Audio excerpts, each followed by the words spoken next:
My name is Michelle, a 39-year-old janitor.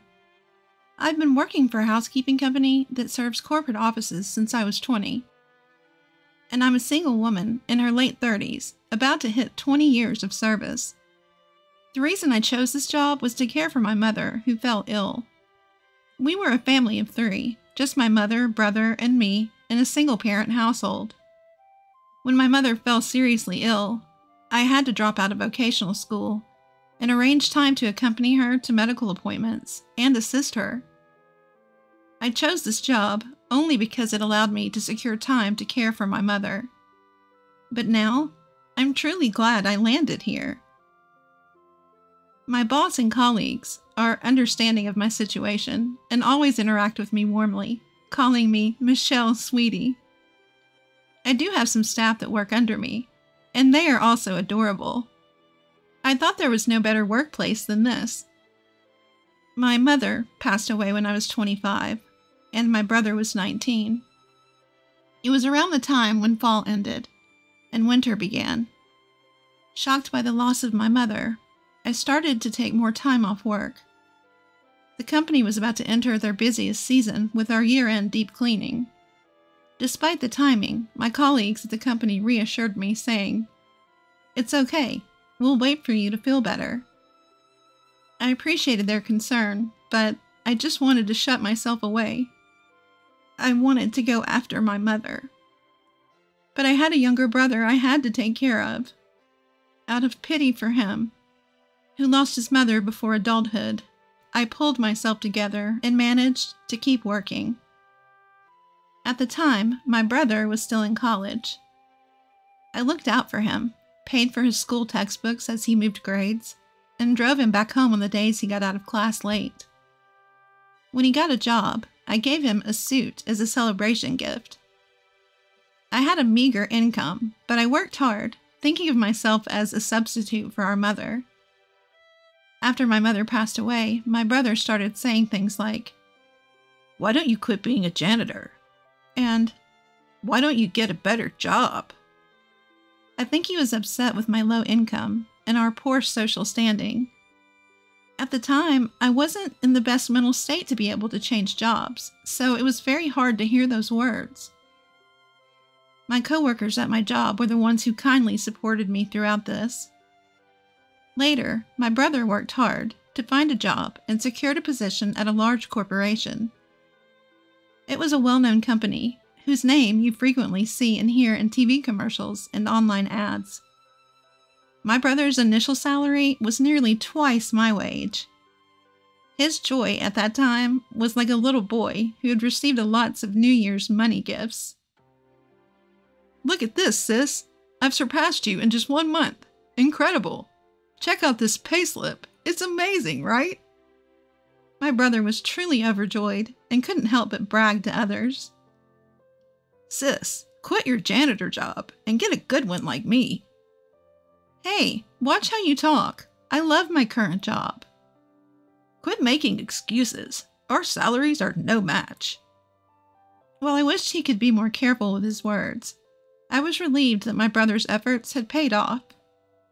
Sitting in front of my mother's portrait, I reported, "My brother, your son, is all grown up now." But my boastful younger brother, who was so proud of his place in his own company, was heading down a dark path. He was skilled at his work and always bragged about the praise he received from his boss. Even though he had just started working for the company, I heard he was picked to participate in a big project. As his sister, I was proud of him, but I noticed my brother making condescending remarks about his colleagues, and it only worsened as days passed. "I'm doing well and getting recognition, but my peers? They're just slow to pick things up. If their incompetence drags my reputation down as well, it'd be unbearable." He would say such things without hesitation. It seemed more like he was looking down on the real world as a whole, rather than just his workplace. If this continued, I knew it was going to hurt him big time. I took it upon myself to warn him about his attitude. "I think all the new hires are about the same level, you know? You're all just starting out. I said. To which my brother replied, "Wow, sis, you're pretty talkative for a janitor with a low-level education." And he sneered. Frustrated, I replied, "Well, I've been in the workplace longer than you, so I know there isn't that much difference in people's abilities." "Really? Do you have any college graduates at your cleaning company? Before you lecture me, why don't you tell them they've wasted their lives?" And with that, my brother belittled me and went out for drinks. That kid, the workplace is probably going to hit him with reality soon. Despite my concerns, my brother's arrogance only worsened. It started with him feeling superior to me because his salary was higher than mine. This morphed into an incorrect self-perception of himself. He now believed that he was gifted, and it tweaked his personality. He became vocal and didn't hold back his criticism towards me. At first, I thought he was just excited about his new job, so I let it slide. However, gentle verbal warnings went over his head. So I scolded him in a serious tone, but unfortunately, there was no change in his behavior. I began to lose confidence in myself as a sister, wondering if I had failed to get involved with him in the right manner. Before I knew it, a few years had passed. I continued to work as a janitor. My brother seemed to be doing well and climbing the corporate ladder, but his contemptuous attitude towards others had significantly worsened. And then he moved in with his girlfriend, and they got married. His wife also had an inflated sense of arrogance, which caused me distress.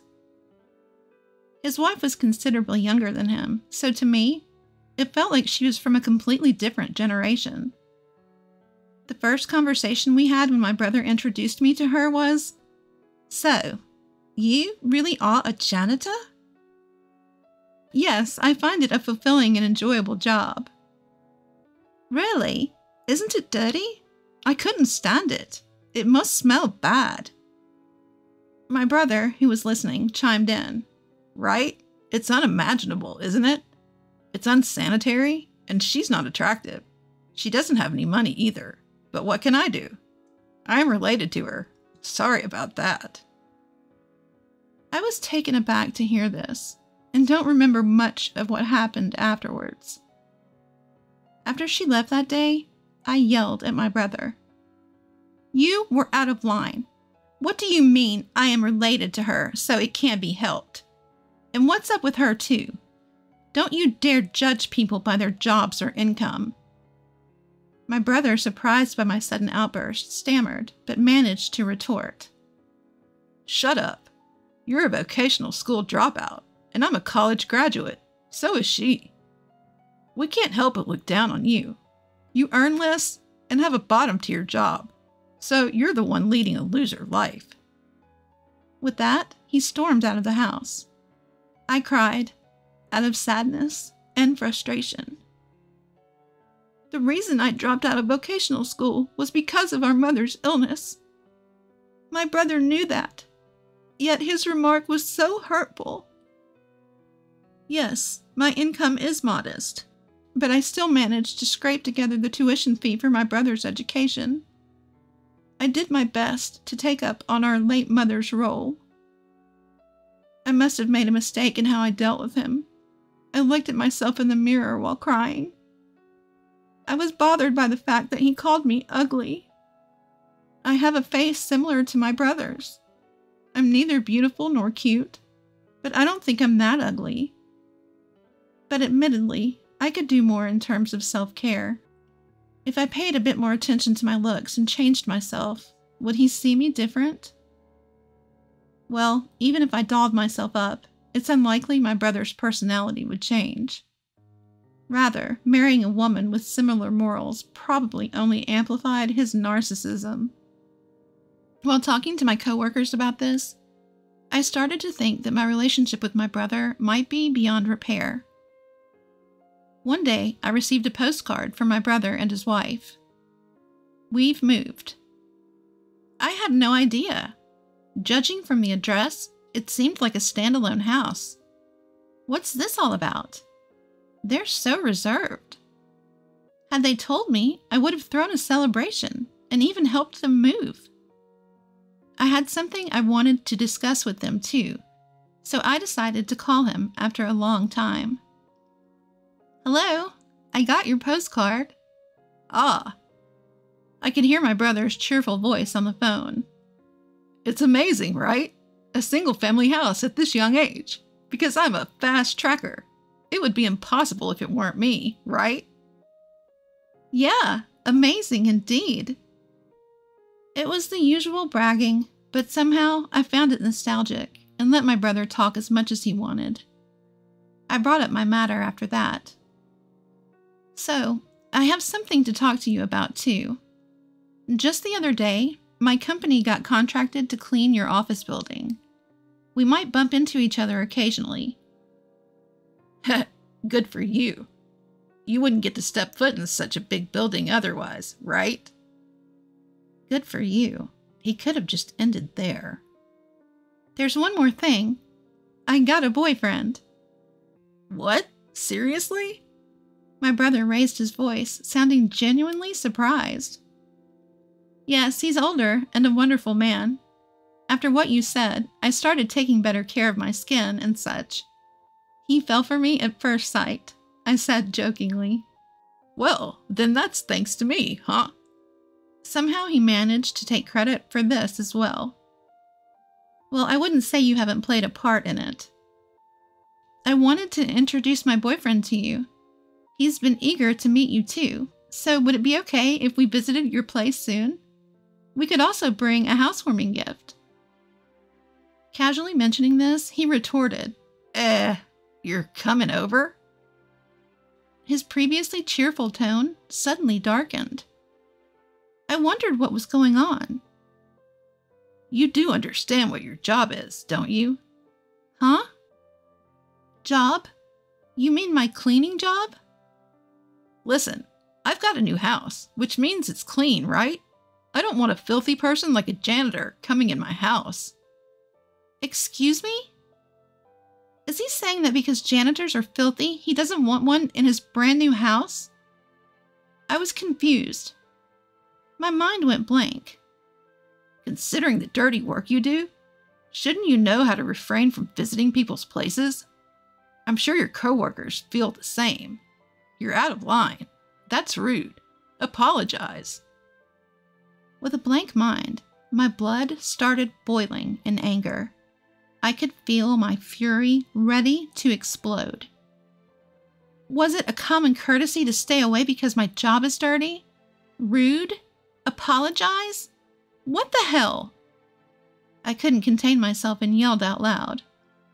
"You've got some nerve to disrespect people like that. This is unacceptable." I could have handled it if it were just about me, but he was mocking my colleagues too. I couldn't let this slide. I could tell my harsh words shocked my brother over the phone. He's always been quick to attack others, but when faced with retaliation, he stammers and falters. "Do you genuinely believe that a person's worth is determined by their job? Now that's some real nonsense. Apologize to me right now." What the? Why are you freaking out all of a sudden?" "I've had enough with you. How did you turn into such a scumbag? Mom would be heartbroken." "Scumbag? The real scumbag is you.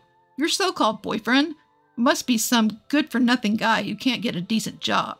If he had any sense, he wouldn't even be talking to a cleaning lady. If you weren't my sister, I would never get involved with a dirty woman like you."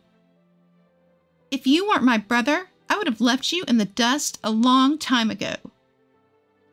I was going to say that. I'm cutting ties with you. Never contact me again." "Oh, okay, got it. Goodbye then." We both said things to hurt each other. It was a petty argument, but neither of us was in the mood for a mature conversation. He tried to say something more, but I hung up on him. I prepared myself to sever ties with my brother. He is the only sibling I had in this world, but I couldn't stand him anymore. Because in my brother's eyes, I, as a janitor, have no basic human rights. Even though we are siblings, if our morals are this different, it's best for both of us to keep a distance from now on. I'll be fine. My brother is already a full-grown adult. This is our goodbye. I had come to terms with my feelings. Several months passed since I declared my severance from my brother. By some twist of fate, I was assigned to clean the office building where my brother worked.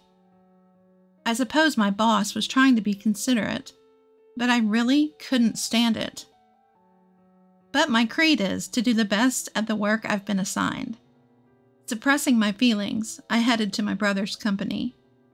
The building was massive and spacious. With such a broad space, I should be able to avoid running into my brother. Even if we did meet, he probably wouldn't recognize me. Feeling slightly relieved at that thought, I switched my focus to cleaning, pushing my cart filled with cleaning supplies. It was that afternoon. While mopping the floor, I noticed a group of about 5 men standing by the vending machine, sipping canned coffee and talking. I really am sorry for the inconvenience caused. Enough is enough. How many years have you been with us? Consult and report before things get to a point where the whole team has to clean up your mess. Yes, sir. It's happened 3 times just this quarter.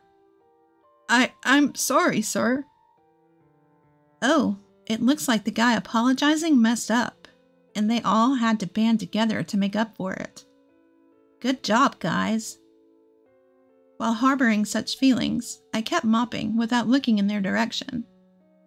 While your peers have already become team leaders, some even managers, you need to step up your game. I'm sorry. Oh, those are some harsh words. I wish they let him off the hook soon. I want to mop from here all the way down the hallway on the other side, but they're in the way. After scolding the man who had apparently made a mistake once again, they all returned to the office. When the group passed by me, I noticed a familiar face. My brother.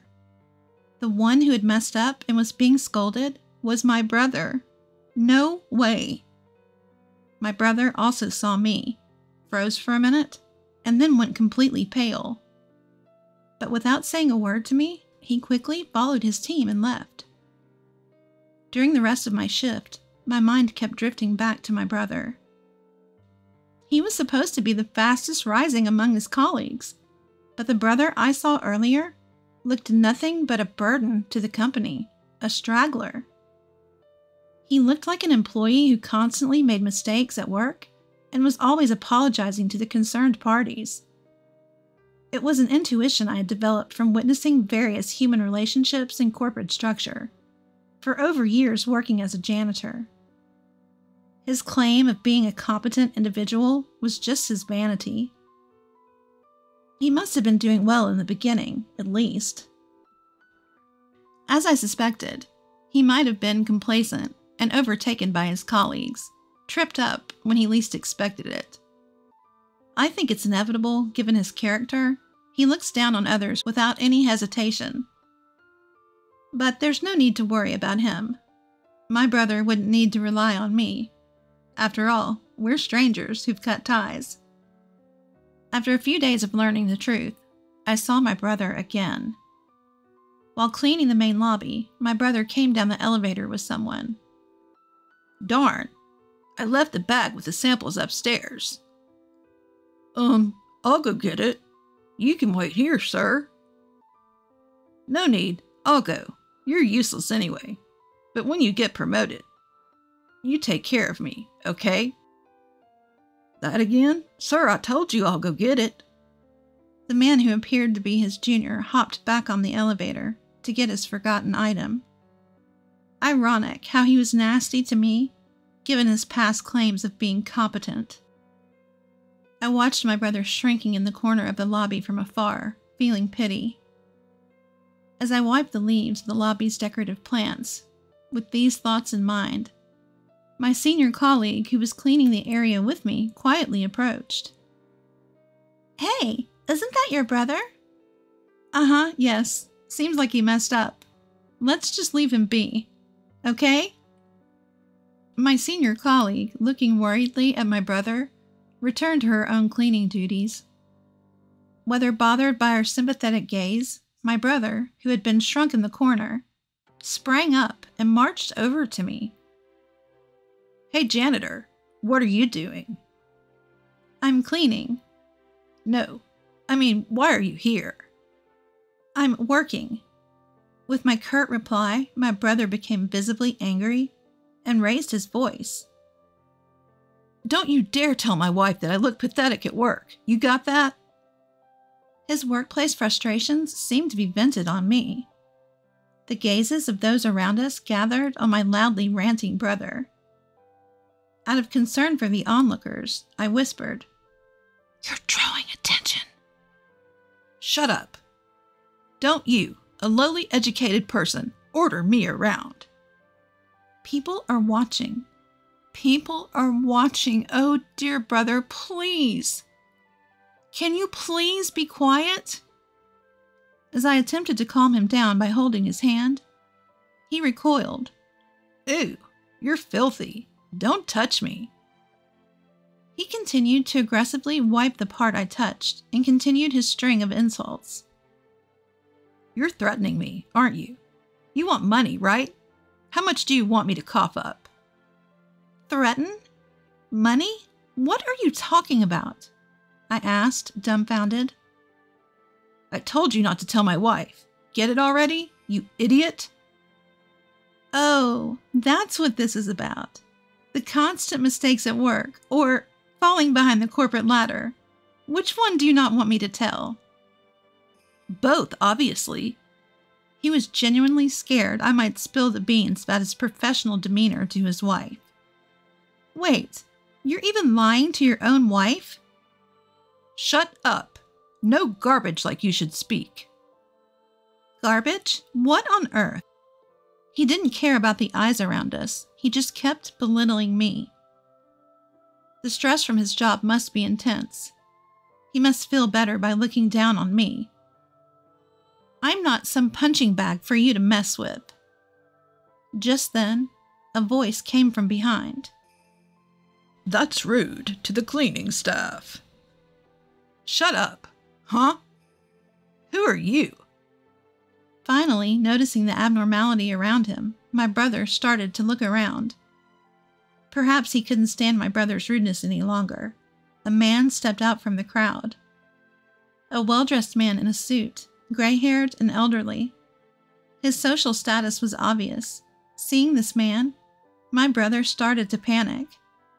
The man stood beside me and gently placed a hand on my back. "Dirty idiot. Such intolerable slurs. Apologize to her right now." "Huh? But she's my sister. We're just having a family squabble." To my brother, who was flustered and trying to gloss over it, I interjected. "I thought you said you cut ties with me." "Shut up." My brother showed his dual nature, acting humble towards the gray-haired man, while aggressively addressing me. In response to such exchanges, the man chimed in. "If it's a family issue, it concerns me as well." "Huh?" "Pleased to meet you. I'm the gentleman dating your sister." "What?" He was surprised. "I'm the executive vice president of the subsidiary that your company is seconding. I'm also a board member of your company. I'm sorry we didn't have a chance to introduce ourselves the other day." What?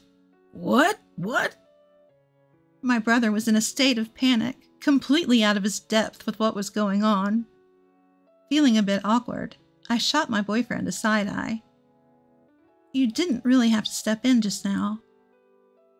"If not now, then when?" Imitating a popular TV MC, he said with a warm smile. "Hey sis, is that really true?"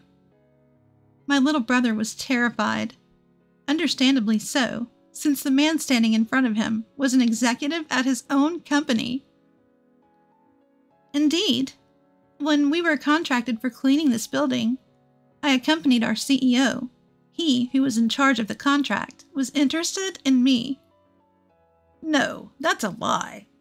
It's the truth. During the contract signing, I instantly fell for her, who was explaining the details on behalf of a CEO who couldn't do it well, and I asked her out. A wave of gasps and murmurs echoed through the lobby. How embarrassing. I heard you said, he's no decent man if he's dating a cleaning lady. I bet he doesn't even have a solid job, when talking about me. I didn't say that. Regardless of whether you said that or not, I demand an apology for the insults you said to your sister. My brother had no choice but to listen to each weighty word from him, turning pale. You're Michelle's brother, aren't you? You shouldn't worry your sister too much. At some point, my senior cleaner had come over, and colleagues from other floors were gathering too. My brother was utterly cornered. Looking defeated, my brother could barely stand as he bowed his head towards me. I'm sorry. He was in despair. His voice was small, filled with despair, devoid of any vigor or emotion. Afterwards, my brother was transferred to a remote branch of a subsidiary company. For the sake of my boyfriend's honor, let me clarify that he had no involvement in my brother's transfer. My brother panicked when his coworkers heard his repeated insults towards me, and his fear of his wife finding out about his mess at the office, causing him to make a series of mistakes at work. It seems like he's completely dropped off the fast track to promotion. His wife came crying to me when she found out about his transfer. You're dating an executive from my husband's company, aren't you? Why didn't you tell me earlier? Please bring my husband back to the head office, she begged. Of course, my answer was a firm no. Her plea fell on deaf ears. Unable to pay the mortgage with his reduced salary after the transfer, it looks like they'll have to let go of their newly built home. I have no interest in whatever happens to my brother and his wife afterwards. And I got married to my boyfriend. We're living happily in our newly built home. I'm still working as a cleaner, but I'm now less out in the work field because I've become the president of the cleaning company, the company I've always been working for. The president retired, and I was nominated as a successor. I couldn't possibly be a president. I had a lot of worries, but I decided to give it my all for the company I love. No matter what anyone says, I plan to continue doing the job I love for the company I love, with my head held high.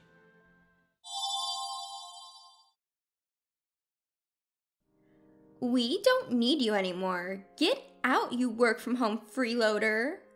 With my sister's words, even my parents joined in the chorus, get out. I'm fed up with a family that treats me and my dog as nuisances. If they're going to take that attitude, then I'll do as I please. Thus began my plan for revenge. My name is Kathy, a 33-year-old single woman. I work as a freelance web designer. My job can be done just with a laptop, so I don't work outside. I have a workspace at home, and I work at my own pace. Despite having such a great job, a disruptive presence began to intrude on my pace 2 years ago. That was my father and mother. One day, while I was working at home, my parents visited me. As soon as they entered the house, they looked around the room and started this conversation. Mom, this house really is big. It seems like we could live here too. That's right. It seems there's even a spare room. Besides, it's a waste for Kathy to live in such a good house by herself. Yeah, let's move in this weekend. Agreed, let's do that. Ignoring my presence, my parents decided everything by themselves. I had no intention of living with them and told them clearly, wait a minute, I have no intention of living with you guys. What are you saying? My father, his face turning red, yelled at me. This house was taken over by you, saying you wanted it from your uncle, trying to make it yours. There's a limit to how low you can go. Take over? I just had a proper conversation with Uncle and he gave it to me. Don't make excuses. Anyway, our old house is falling apart. Your mother and I are moving here this weekend. But actually, this house was given to me by my father's brother, my uncle, who doted on me. The title is still under my uncle's name, but he told me I could use it as I like. According to my father, the family home has become quite old, and a full-scale renovation is needed if we continue to live there. My mother is a housewife, and my father's salary isn't that high, so renovation isn't realistic. So that's why they set their sights on this house that I had inherited from my uncle. I was definitely not thrilled about it, but my parents had already decided to sell their own home and claimed to have no other place to go. I couldn't just leave them hanging, so I reluctantly started living with them. However, the moment they moved in, my parents began throwing sarcastic comments my way. "Hey, Kathy, you're already over 30, aren't you? Don't you have any plans of getting married?" "I'm enjoying my work right now." "Keep talking like that and you'll never get married. Why don't you learn something from your sister?" "My sister's married life isn't going that well, is it? Anyway, I'm fine for now." That's when my mother, who had been listening, interrupted. "Hey, don't badmouth your sister like that. Unlike you, she's married and she's even working for a company, you know." "I might not be married, but I'm doing a decent job too." "You're always just messing around on your computer. You're probably making money through some shady means, aren't you?" "Shady means? I'm making a living doing legitimate work. No need to worry." "How dare you talk back to your mother? You really are the complete opposite of your sister." That's how it was. My parents constantly compared me and my sister. Sure, my sister works for a company, but she's just a temp in an office job. I don't look down on temps, but I certainly earn more than she does. I understand that people from my parents' generation don't quite grasp the concept of working from home, but it was still hurtful to be constantly belittled.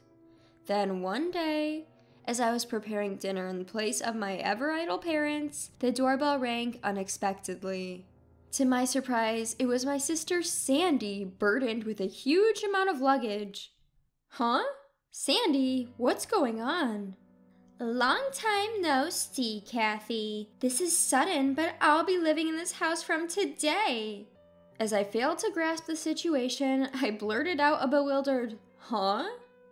"What a large house. If Uncle was going to give it to someone, he should have given it to me." "Whoa, hold on. Living here from today? I didn't hear anything about this." "Didn't Mom and Dad tell you? I got divorced, you see." Divorce? "So I'll be counting on you from today." Ignoring my shock, Sandy trudged upstairs and promptly took over an empty room. Despite my best efforts to resist, my parents sided with my sister Sandy, and I couldn't do anything about it. From that moment, my stress just kept piling up. Sandy had quit her job after her divorce, spending her days talking ill of me with our mother. "Hey, Mom, isn't this dress cute?" "Oh, yes, indeed. Sandy, you're so pretty, it will definitely suit you." "Do you think so, too? It's totally not something Kathy would wear, right?" "Well, Kathy is a bit plain, you see. That's why she can't get hired anywhere. All she can do is play online at home." "Mom, you can't just say the truth like that." By my side, as I was preparing for dinner, they made sure I could hear their conversation. I was dying to retaliate, but doing so would only give them what they wanted. So, no matter what they said, I just continued to live without any reaction. Then, one day, a friend of mine had a litter of 4 puppies, and I decided to adopt one of them. I named him Muffin. He's a little black chihuahua. Has the most adorable round eyes. When he looks at me, he wags his tail as if it might break off. Owning a chihuahua has been a dream of mine since I was a child. Working from home can be lonely, so I thought Muffin could provide some much-needed comfort. From today onwards, you're Muffin, okay? Woof! I didn't particularly consult with my family when I decided to adopt him. After all, this is my house, and I am the one who is going to bear all the expenses for Muffin, so I don't see why they should have any complaints. When I brought Muffin home, as expected, my parents and Sandy started complaining. Hey, we didn't hear anything about you getting a dog. Exactly. Dogs smell, don't they? I hate odors. Kathy, how could you just bring a dog home without consulting us? We didn't approve of this. As they hurled their complaints at me, I flatly told them. Firstly, I didn't pick him up off the street. A friend gave him to me. Also, I'm the one who's going to bear all the expenses for Muffin, so there shouldn't be any issue. What I choose to keep in my house is my business. If you have any complaints, you're free to leave. At first, they complained vehemently, their faces flushed with anger.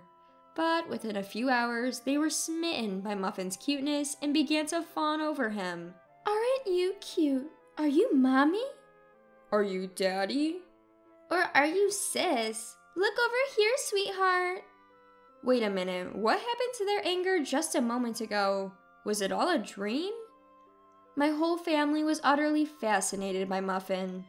Since then, they were constantly fussing over Muffin. Thanks to this, their hostility towards me had lessened, and I was able to spend relatively calm days. Then, one day, an event occurred that broke this tranquility.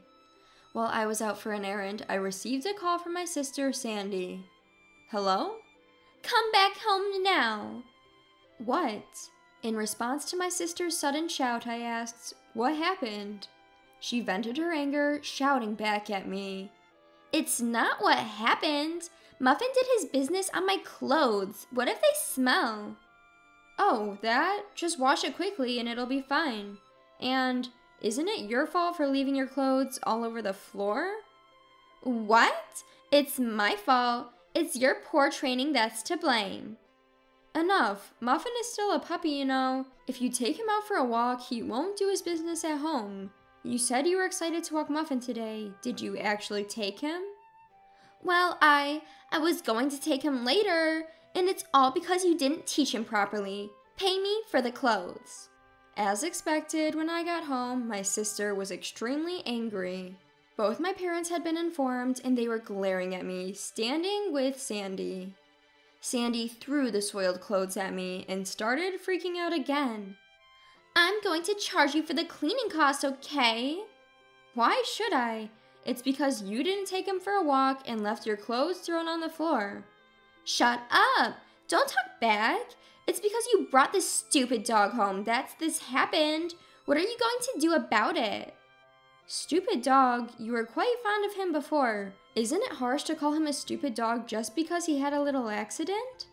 It's because you're poor training. Take responsibility. Why can't my family think of anything other than their own convenience? While I was appalled by my selfish sister, my parents chimed in.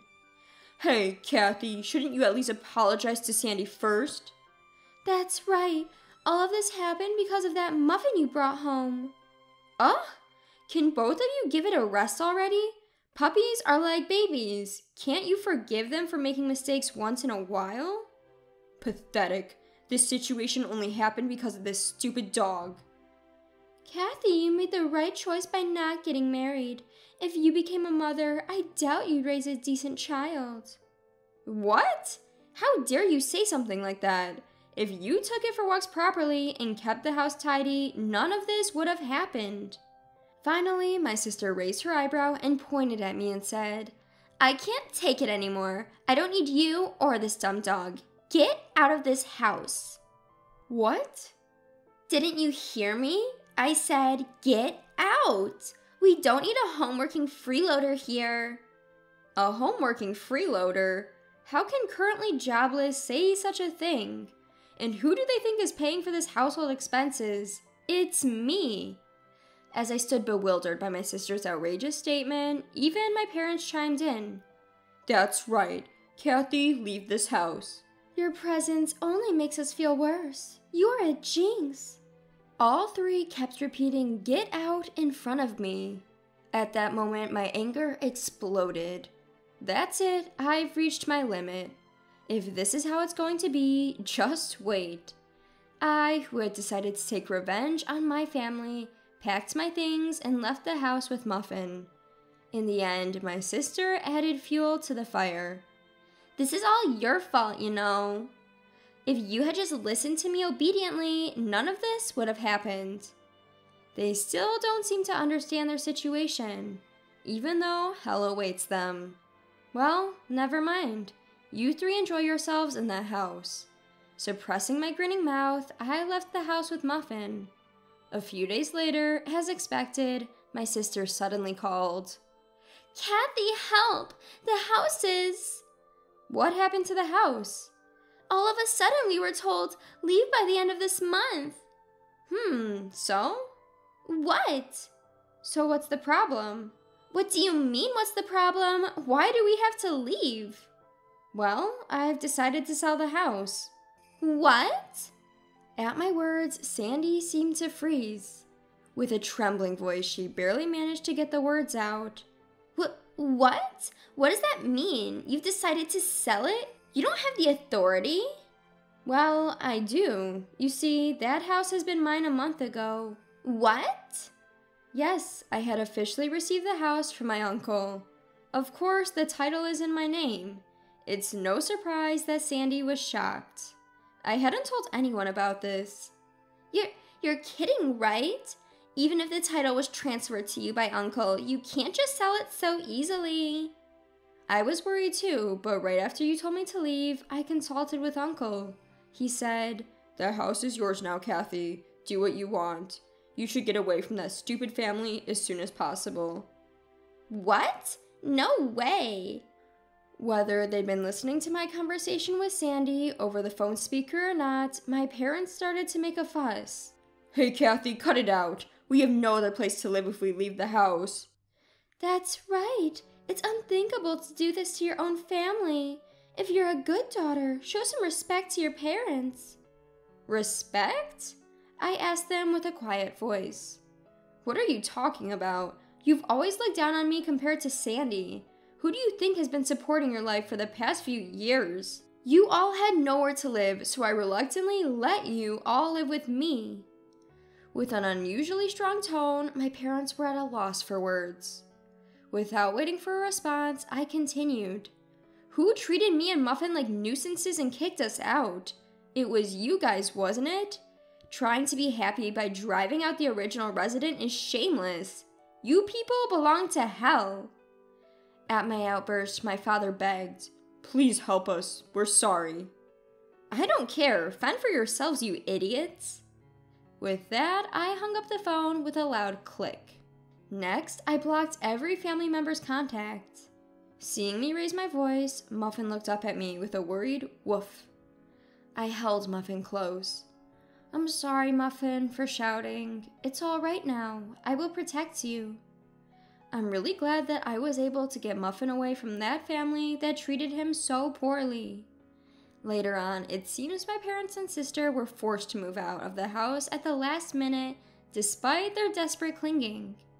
With my father's meager income and my unemployed mother and sister, there's no way they can lead a decent life. According to the rumors, my sister is constantly being nagged by my parents to get a job. Their family relationship seems to be getting worse by the day. Although I have no interest in how they live, there's no doubt that their standard of living has plummeted since I left. This is indeed the case of reaping what you sow. Serves them right. Meanwhile, I'm spending my days in fulfillment with my beloved dog in a new pet-friendly apartment. I can work whenever I want, and no one can complain about it anymore. I can use my earnings solely for myself and my dog. I am extremely happy with my life now. Muffin, let's go to the dog park today. Woof. Muffin seems more lively. Maybe it's because that noisy family is gone. From now on, I want to protect Muffin for the rest of my life and lead a peaceful life.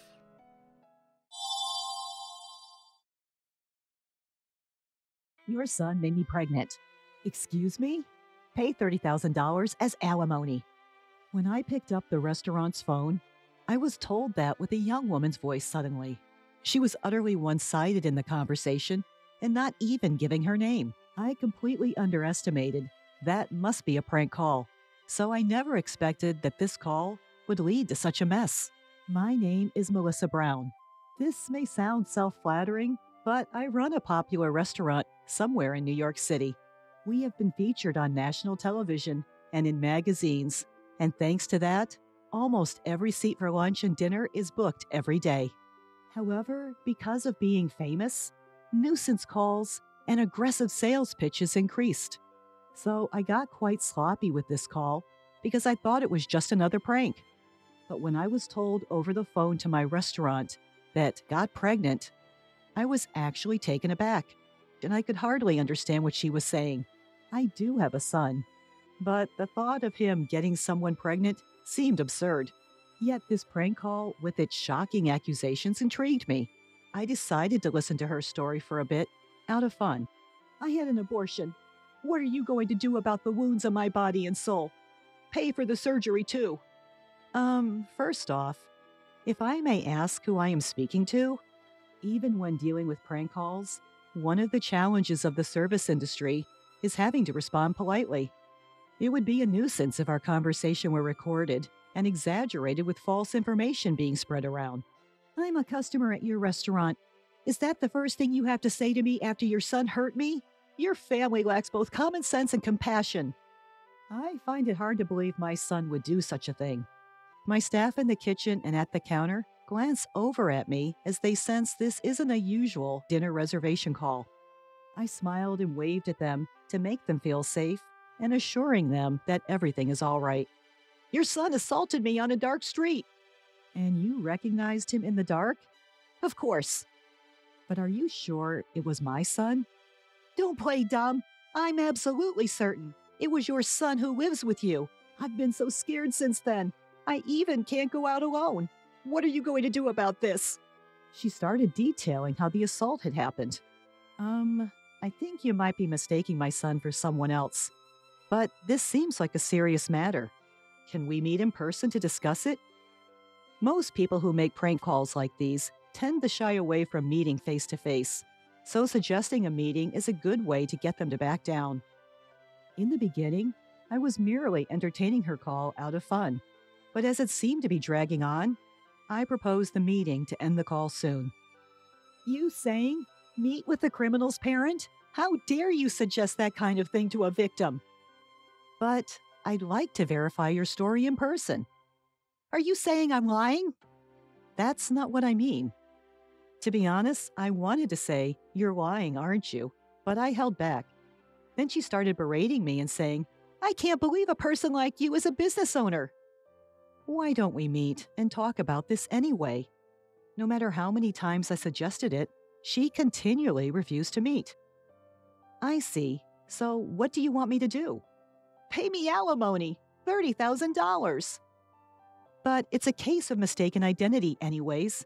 And also, I can't afford such a large amount of money. You can pay. I know your business is thriving. Pay it or I'll sue you. Even though my business is thriving, it's just a small place, and $30,000 is a large amount of money, and I don't even intend to pay. Are you sure you want to involve the police? I don't mind. At my unhesitant response, the woman fell silent for a moment. If my son truly did such a thing, I should hold him accountable as a parent, but I don't think he did. You're pretty confident he didn't do it, huh? Maybe you should have some doubts about your own son. I would believe it if there was evidence. Do you have any? Evidence? I'd be troubled if you asked me for money without any proof. There was silence on the other end of the phone as the woman seemed to be contemplating something. If there's no proof, I'm hanging up. I said that and trying to end the call. Then, hold on. If there's evidence, you'll pay the alimony, right? Well, I would consider it. Then wait. I'll bring the evidence. With that, she hung up the phone almost as soon as she had finished speaking. Owner, are you all right? There's no problem. It's just a prank call. One of my employees, Mr. Murphy, voiced his concern, so I reassured him like that. There's no way she has any proof, so I don't expect she'll call back again. But I have an uneasy feeling that she might barge in and cause a scene at the restaurant. In the evening, while preparing for dinner, I had completely forgotten about the phone call. Mr. Murphy ran up to me, holding a manila envelope in his hand with his face as pale as a ghost. "What's the matter? It's not like you to run in the restaurant." "Owner, this came." What he handed me was a letter. "Ms. Melissa Brown, I was assaulted and impregnated by your son. Please transfer $30,000 as alimony." Written below were the bank transfer details, and the recipient's name was Karen Williams. Mr. Murphy was pale and disturbed because he was the first to see the contents of the unsealed and unsigned letter. "Calm down. But you know my son, right?" Hearing this, he seemed relieved. There was something else in the envelope. I pulled it out, and it was a pregnancy test. What's that?" This commotion attracted the other employees. All of them seemed taken aback. Could it really be the owner's son? Some employees gave me a contemptuous look, but they were quickly convinced when I explained. I put away the things that had been sent on my desk and returned to my usual work. A few days passed without transferring any money, but during this time, there was an unsettling incident. "Owner, this came again." Mr. Murphy came with the manila envelope in his hand and looking fed up. "I see. Check the contents and put it away in the usual place. Recently, these harassing letters have been dropped in the restaurant's mailbox many times a day. Are you planning to run? Pay up. The owner is a parent of a criminal. Her son got a college girl pregnant and didn't even apologize. The owner of this restaurant is a heartless and cruel woman with no sincerity. Irresponsible, overprotective, toxic parent. It's your fault your son became like that. Take responsibility. I'll make sure no customers come to this restaurant. It's for the good of the world, for the good of the people. I wonder what would make customers stop coming to a restaurant. Like those restaurants where they put that greasy, black, and disgusting thing in the food. I wouldn't go there again, that's for sure." The content escalates progressively, and the last part is practically a threat. Thankfully, no claims have been made that anything is actually in our food. But the constant anxiety that we might be set up is exhausting. Amid all this, something caught my attention. Well, again, a vacant seat increased at lunch. The number of customers was just gradually decreasing. Yes, it's unusual. Today, we even had 2 tables empty. My thoughts went out to the poor ingredients waiting to be prepared in the kitchen. "Owner!" I looked up at Mr. Murphy's call to see him heading my way with his laptop. "Look at this review site." On the laptop screen, the latest reviews were filled with harsh, slanderous comments. Bad customer service. They don't listen to the customers, especially the owner, who seems to be getting full of herself after appearing on TV and in magazines. The food is getting worse. The soup taste was way more plain than the last time I visited. I saw an employee drop a piece of meat before grilling and sneak it back. Every single day, poor reviews were posted, causing our star rating to plummet. I realized that I was shaking with anger. It's unacceptable. Why should this restaurant, which we've worked so hard to build with the intention of pleasing our customers, be wounded by such baseless accusations? Are the preparations progressing? An unfamiliarly low and cold voice involuntarily slipped from my mouth. Yes, they're almost completed. Upon hearing Mr. Murphy's response, I couldn't help but smirk. It's been a week since we discovered the slanderous comments on the review site. Since then, the number of customers has continued to dwindle. When I stepped out into the dining area, Mr. Anderson, a regular, was sitting at the counter next to a young woman. "Mr. Anderson, thank you, as always." "It's tough for you lately, Melissa." When I greeted him, Mr. Anderson offered me words of consolation. Well, this job is my lifeline. I smiled and replied. Mr. Anderson shook his head sympathetically then. "You're strong, especially considering your son's predicament, but don't lose hope. I'm on your side, Melissa. We'll support your son as he atones for his actions." "What?" I was taken aback and couldn't understand what he was talking about. "Well, I noticed this place is quieter than usual, so I was wondering what happened. Then this young lady here, kindly show me a webpage about this restaurant." With that, he gestured towards the pretty woman in her early 20s sitting next to him. "I really feel for you. I love this place, so I thought I'd come here more often to help out in any way I can." Come to think of it, I recalled seeing this girl in the restaurant quite frequently recently. "Excuse me, but what's written here is a misunderstanding. The regulars here were wondering why the place has been so empty recently, so I explained it to them." What? I doubted my own ears and trying to make sense of what she was saying. I mean, it isn't sad not to know the truth. Besides, I thought the owner would be happy to know that people like me and Mr. Anderson still come to this place. You've been spreading online rumors, which we're not even sure of, to our patrons? I unintentionally raised my voice, forgetting all about formality. Wow, it's scary. The internet says the owner is a terrible person, and I thought it wasn't true, but it seems you really are like the parent of a man who assaulted women. I suggest that you should apologize if you think you did something wrong. She twisted away from me. Her movements were as if she expected me to punch her, even though I had not raised a hand. "Miss, that's not a nice way to talk. Melissa's probably tired from all the things happening." Mr. Anderson defended me, but that wasn't the point. I was about to explain that the fundamental issue was different, then suddenly her bag fell from the back of her chair. It must have moved while she was twisting and turning. Despite my simmering rage towards her, my service industry instinct kicked in, and I moved to pick up her bag. But then I saw it. Karen Williams? The name written on the student ID card that had fallen out stopped me in my tracks. "No worries, I'll pick it up myself." She hurriedly got off her chair to pick up her bag and ID, but I got there first. "Hey, give it back!" But it wasn't a mistake.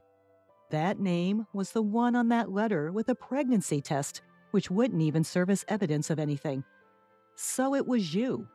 "I've been looking for you, Karen Williams." "Ah, I must have swapped it with the friends by mistake. I'm not Karen." "Your face and the one on the ID are the same. Interesting. So you're a student at Central College?" "No, I'm telling you, you're mistaken." Beside her, who started being flustered, Mr. Anderson was clearly puzzled and having no idea what was going on. "I'm going to sue you." My words spoken in front of a few scattered patrons caused everyone in the bar to turn around. "What? What did I do?" "I believe you're the one who knows really well what you did. Since we're all here, why don't we let everyone hear?" I looked around the bar. It was mostly filled with regulars. While it's nice to have regulars, it meant that almost no new customers were coming in. I couldn't help but feel furious about this young woman disrupting our business. "Let me start. Are you the one who called claiming my son assaulted you and impregnated you, demanding alimony?" I glared at her and pressing her for an answer. "Yes, that's me. I'm the one your son assaulted." Seeing that there was no way to deny it anymore, she admitted it surprisingly readily. "What? You want to embarrass me in front of all these people? This could backfire, you know, considering the reputation of your bar." She crossed her arms defiantly and completely brazen. Her attitude only served to fuel my anger further. "Mr. Murphy, bring everything over." I instructed him to hurry up and bring me a laptop from the store's office, along with a stack of envelopes and documents that could be about 4 inches high. "Was it you who kept sending harassing letters to the store over and over again?" I read some of the letters in a loud voice so that other customers in the store can hear. "Pay up or run. This owner is a criminal's parent. Her son impregnates a college girl and doesn't even apologize.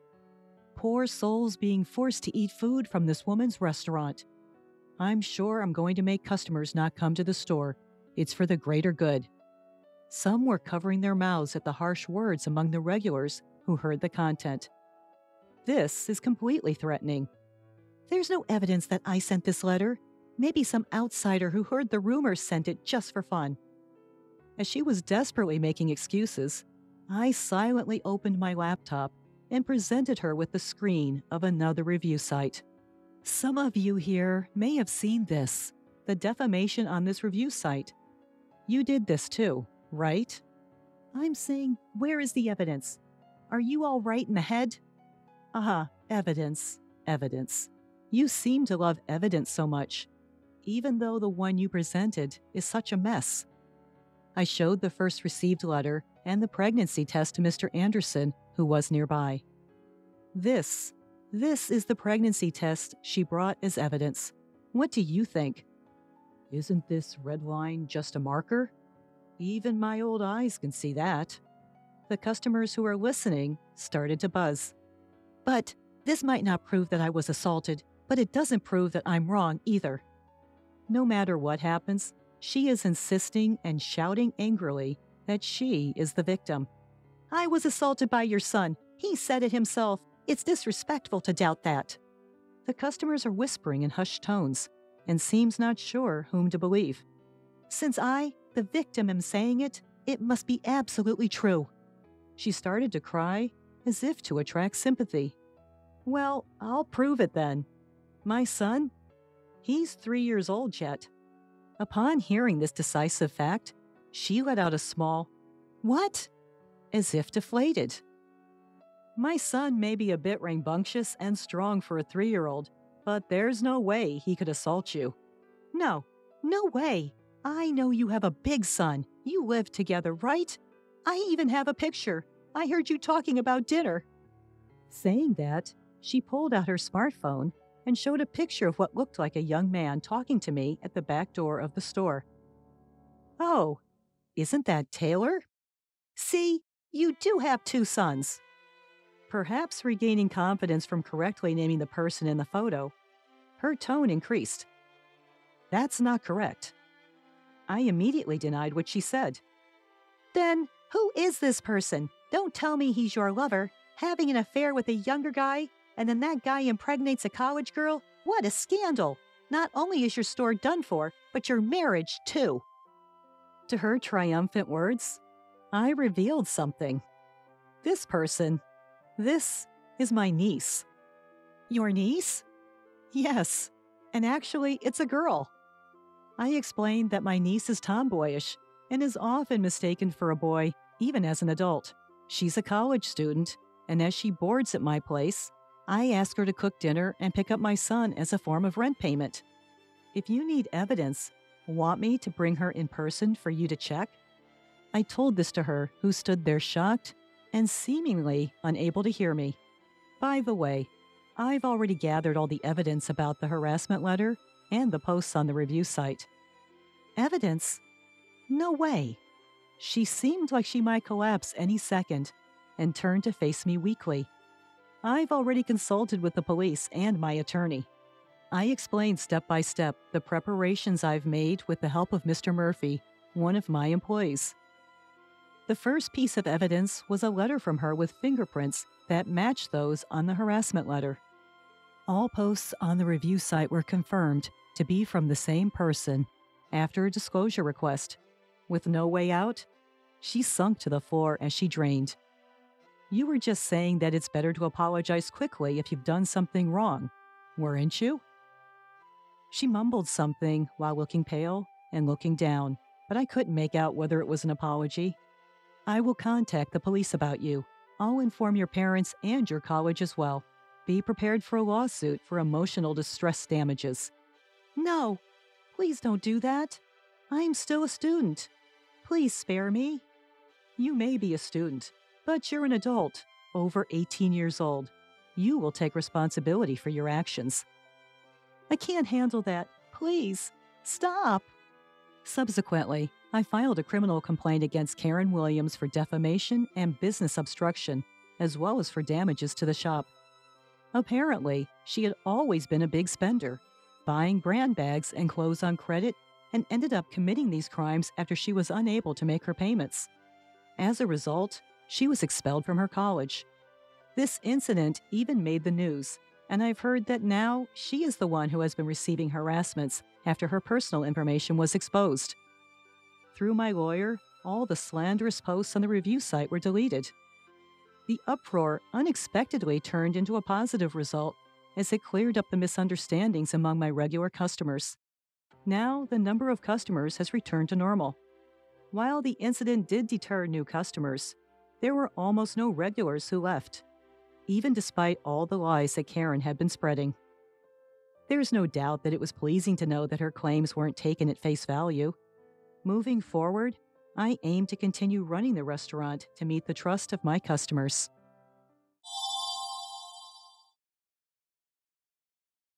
Excuse me, how much longer until I'm called? We called you just now. What? Startled by the receptionist's words, I hurried into the examination room, and there was my familiar husband. Why are you here? The blood drained from John's face. In his panic, he tried to kick me out of the room. Immediately after, an unbelievable scene came into my view. My name is Christy Thomas, 27 years old. I was raised as the older of two sisters.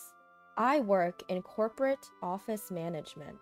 3 years ago, I got married and now live with my husband, John. We met in college, worked at the same part-time job, dated for 4 years, and got married.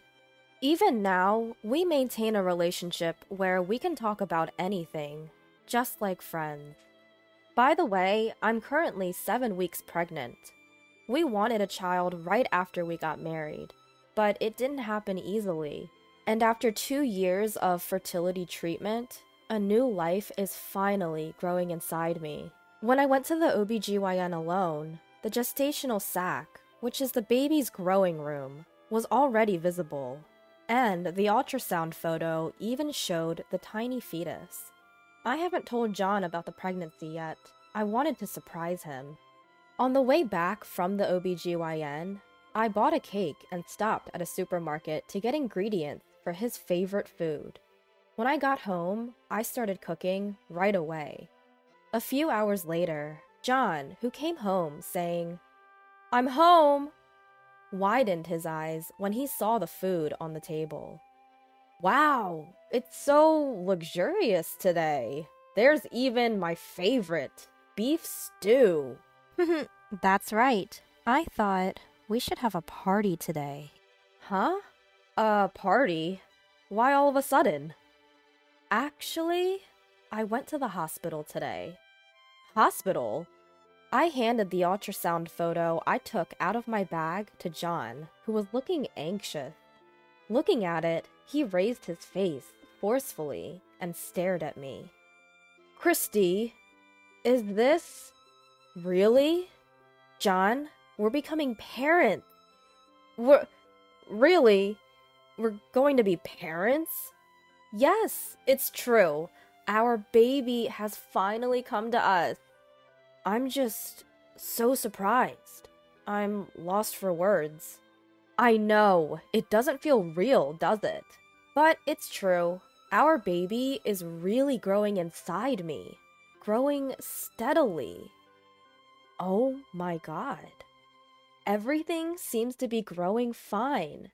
Together, John, we're finally becoming parents.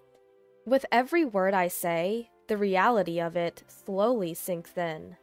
Tears start flowing from my eyes, and before I know it, I can't stop them. John must be really happy too. He hugs me tight, his eyes also brimming with tears. Over and over again, he says, "Thank you," with a grateful smile on his face. Ever since that day, John has been taking on even more of the household chores than before. We used to share the housework, but now he's taken over cleaning the bathroom because it's too dangerous for me. He's also been proactive about grocery shopping for heavy items like rice and water. But that's not all. In order to reduce my burden even a little bit, he started making appointments for my prenatal checkups on his own. He's been asking about my schedule and making my checkup appointments for me, since I'm not so good with using the internet. I've been experiencing mild morning sickness, but not enough to keep me bedridden, so I've continued to work as usual. When I get home, I make dinner and wait for John to come back. He's been working overtime a lot since about a year ago, and usually doesn't get home until after 9 p.m. This night, though, he didn't come home even when it was past 10 p.m. Whenever it gets past 9 p.m., he always calls, but tonight, there's no word from him. I try reaching out to him, but there's no response, so I wait for him anxiously. Then, just past 11 p.m., I hear the sound of the front door opening. I rushed over to greet him. "John, welcome home! I was worried because you didn't contact me." Sorry. Something came up. But you weren't supposed to have overtime today, right? Did something happen? No. Just got some unexpected work. His eyes are clearly avoiding mine. Something seems off about how he's speaking. An uneasy premonition gripped me, and I confronted him right away. "John, are you hiding something?" What are you talking about?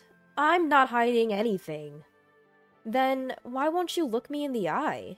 If you have nothing to hide, you should be able to tell me where you were and what you were doing, right?"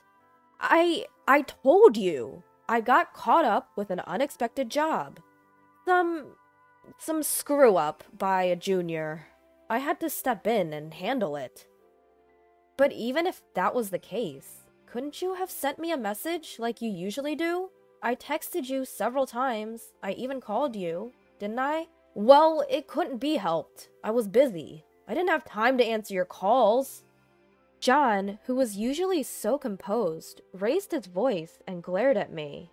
This was the first time I had ever seen him like this, and it startled me. He continued ranting, panting, and out of breath. "After all I do, working late and then coming home to be doubted? What nerve. Is it fun for you, making a fool out of people like this?" What are you talking about? I'm not making a fool out of you. I'm just asking why you were late. I said it was because of overtime, didn't I? What more do you want? It's not about what I want or don't want. You didn't contact me like you usually do. That's why I thought it was strange. Oh, enough. You're being so stubborn. Is it because you're pregnant that you're having these intense delusions? What? Listen, Christy, when the time comes for you to give birth, you won't be able to work. And then who do you think is going to support us? Me, right? If you want to be supported, stop interfering in my work. John then left, throwing off his suit and going straight into the bath, after which he shut himself in our bedroom. What was left in the living room was the untouched dinner I had prepared. In front of the untouched side dishes, I was overwhelmed by indescribable emotions. Why? Why would he say things like that? All I did was point out that something felt off. To call it delusions? That's too harsh. Since that day, John began treating me coldly. It became normal for him to come home in the early hours of the morning, and the days when he would come home by 9 p.m., as he used to, became rare. In the midst of all this uncertainty, my pregnancy continued. John, who used to help out with anything and everything, no longer did any household chores, leaving it all to me. The strain of doing the housework while being careful not to exert too much force on my stomach gradually wore me down. Finally, unable to handle everything alone, I called my younger sister Karen. "Hey, Karen. Oh, sis! Long time no see. What's up?" "Well, I had a bit of a spat with John." "Oh, really? You two are just like the saying, the more you argue, the better you get along, huh?" Karen, my sister, who's 3 years younger than me, is working in the fashion industry. We've always been referred to as two peas in a pod, and we're very close. During my dating days with John, she was my go-to for advice. She's an irreplaceable part of my life. That day, too, she listened to me for almost an hour before I ended the call. Opening up to her helped me feel a bit better. I was in the 17th week of my pregnancy, and my belly was starting to show. Entering the stable period, I felt fine, so I headed to work as usual. After my lunch break, just as I was about to start my afternoon tasks, something happened. I felt a sudden, unfamiliar twinge in my belly. What was that? The pain seemed to linger. In that moment, I thought about the safety of my child. Feeling anxious, I left work early and rushed to the women's clinic I usually visit. Normally, John would make an appointment for me, but today was unexpected, and I didn't have one. It looked like I'd have to wait a while for a checkup, but the thought of going home like this filled me with anxiety. Ready for a long wait, I explained the situation to the reception staff. "Excuse me, I'm Christy Thomas, and I've been having some mild abdominal pain for a while." "Thomas, please, wait a moment." I didn't have an appointment because it was unexpected today." "Oh, here you are." "Huh? You're Christy Thomas, right? 17 weeks pregnant? We have an appointment for you. Please, wait over there." Okay. As instructed, I took a seat on the waiting room sofa. I took out my planner from my bag to check, but there was no appointment scheduled for today. Since that incident, things have been awkward between John and me, but he's still been making my medical appointments as usual. That said, my next appointment isn't until later. It's definitely not today. Feeling somewhat uneasy, I decided to just wait until they called me. About an hour passed when I was hit by the stomachache again. I stood up and headed to the restroom. And yet, my turn still hadn't come. Even for a busy clinic, I should have been called by now. Could it be that I didn't really have an appointment? I went back to the reception desk and asked a different staff member. "Excuse me, do you know how much longer it will be until I'm called? May I have your name, please?" "It's Thomas. Christy Thomas. I've been waiting for over an hour." "Thomas. Oh. Is there a problem?" "Well, you were called just now." "What? You should have been called into consultation room number 3. I thanked the staff and quickly headed to the consultation room. A sign on the door of room number 3 read, "In consultation." In consultation? I was supposed to be called, so why? Could someone else have mistakenly entered? In a split second, I knocked on the door of consultation room number 3. A nurse opened the door and asked, "Can I help you?" I'm Christy Thomas. I had to use the restroom earlier, and..." Christy Thomas? The receptionist said I was already called, but the sign said "in consultation," so I thought maybe someone else had gone in. "Wait, you're Christy Thomas? But she's already inside." What? No matter how I thought about it, something was off. Convinced of this, I pushed past the nurse and forced my way into the examination room. That's when it happened. An unbelievable sight met my eyes. "Why are you here?" There, in the room, was none other than my husband, John. The moment he saw me, he started speaking in a flustered manner. Christy, what are you doing here?" "That's what I was going to ask. Why are you here?" Could it be, John? Did you make the appointment under my name? But why? Just get out for now." John tried to forcefully push me out of the room. However, given this obviously strange situation, I couldn't just back down. "John, explain this to me. Why are you here right now?" I'll explain later. So, for now, I want an explanation now. You can't expect me to just accept this, can you? I'm begging you. Just leave for now. While I was arguing with John, the doctor, probably returning from an internal exam, came back, looking puzzled. Wait, Christy, huh? Seeing me, the doctor's eyes widened. Doctor, I just got here. Huh? Then who did I just examine? Just as he said that, the door to the exam room opened. Coming out of the room was none other than my sister, Karen. Oh, Karen? I had absolutely no idea what was going on anymore. Why is Karen here? Well... My frustration grew at Karen's hesitations. I confronted her. Why is the appointment under my name? And why did you come out of the examination room? Then the doctor, who had been listening, opened his mouth. Mrs. Thomas, I apologize for not realizing it was not you. She was wearing a mask, so I couldn't tell. But I thought it was strange. You're supposed to be 17 weeks pregnant, but the baby was too small. It was no wonder the doctor didn't realize. My sister and I look so much alike, and she was wearing a mask. Doctor, the person you just examined is my sister, and that man there is my husband. What?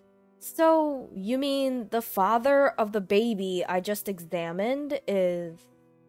The doctor's sharp gaze locked onto John. I could see the color draining from his face. And at that moment, I finally understood everything. John? Karen? I need an explanation. From the beginning.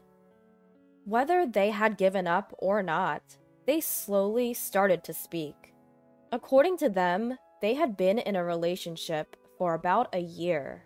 While I was struggling to get pregnant and undergoing fertility treatments, they claimed temptation got the better of them.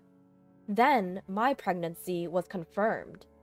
At first, they were purely happy, but shortly after, Karen's pregnancy was also confirmed.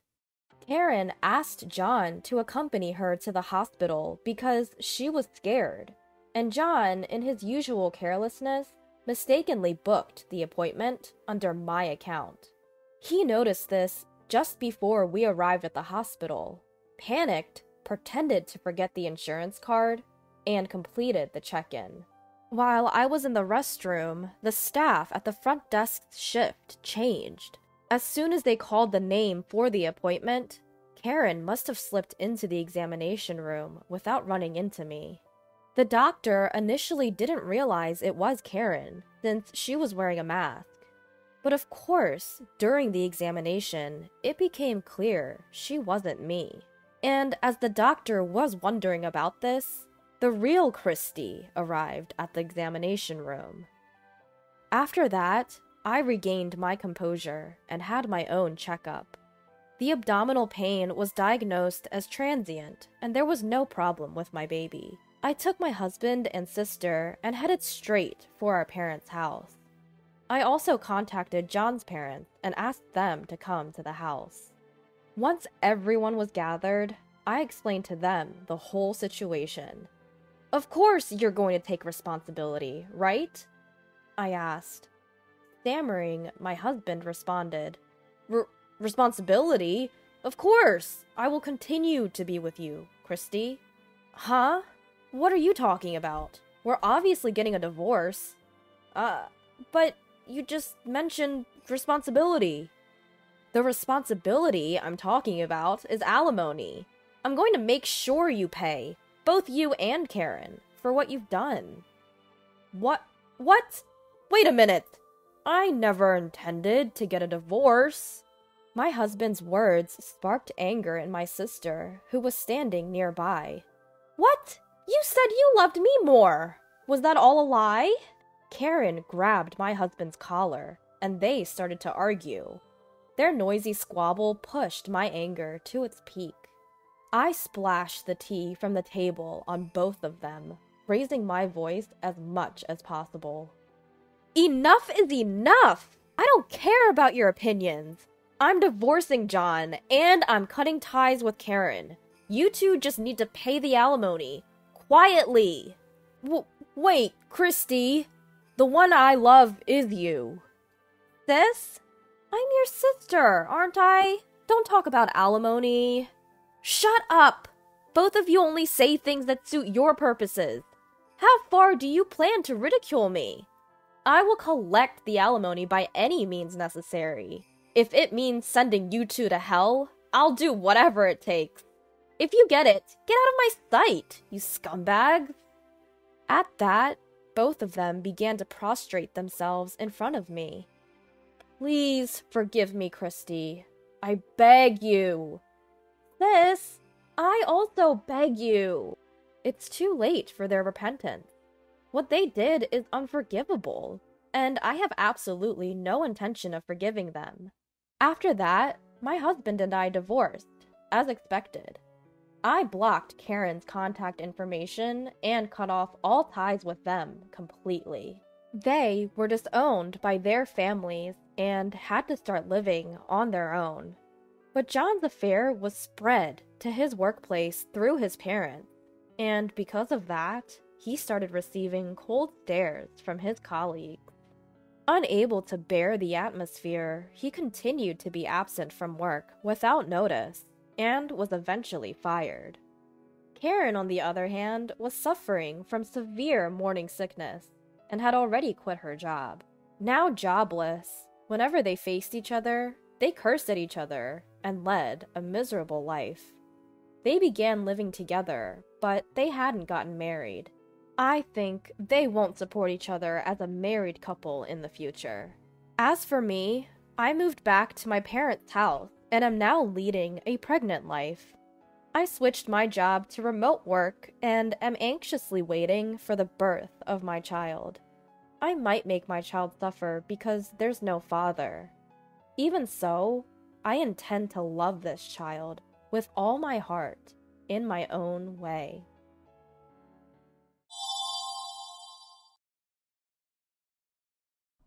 My name is Ashley. I'm living a peaceful and harmonious life with my husband, John. But there's one issue, my brother's wife, Rachel. My brother and Rachel have a daughter named Aita. 3-year-old Aita is our adorable niece, loved by John and me. It's fine to play with her occasionally, but Rachel brings her to our home almost every week. Ashley, please take care of Aita this week again, all right? Aita, be a good girl. Okay. Aita energetically responds as she comfortably trots from the entryway to our living room. Assuming that John, who is relaxing in the living room, will look after Aita, I muster up the courage to talk with Rachel. John and I really love Aita, but having her every week is quite burdensome, even though we work from home. I'm an illustrator and John is a programmer. We are both working as freelancers. Being a freelancer, we can decide our days off based on our work progress, but we can't care for a child when we're in crunch time. But we can't let our niece get hurt while she's in our care, so I end up drawing on my tablet while keeping an eye on her. I felt guilty that I complained to Rachel, my brother's wife, worried that it might cause an issue between my brother and her, but I couldn't bear it anymore. I'm really sorry, but could we make today the last day that we look after Aita? Her face turns to anger as I ask her humbly. It was too late to realize that I had made a mistake. She raised her eyebrows and snapped at me. You wouldn't understand, Ashley, since you don't have children, but raising children is truly difficult. You have no idea how hard it has been to raise Aita this far. Stop complaining when you don't even have a child. Her words stab my heart like sharp daggers. That's because I'm infertile. John and I love children.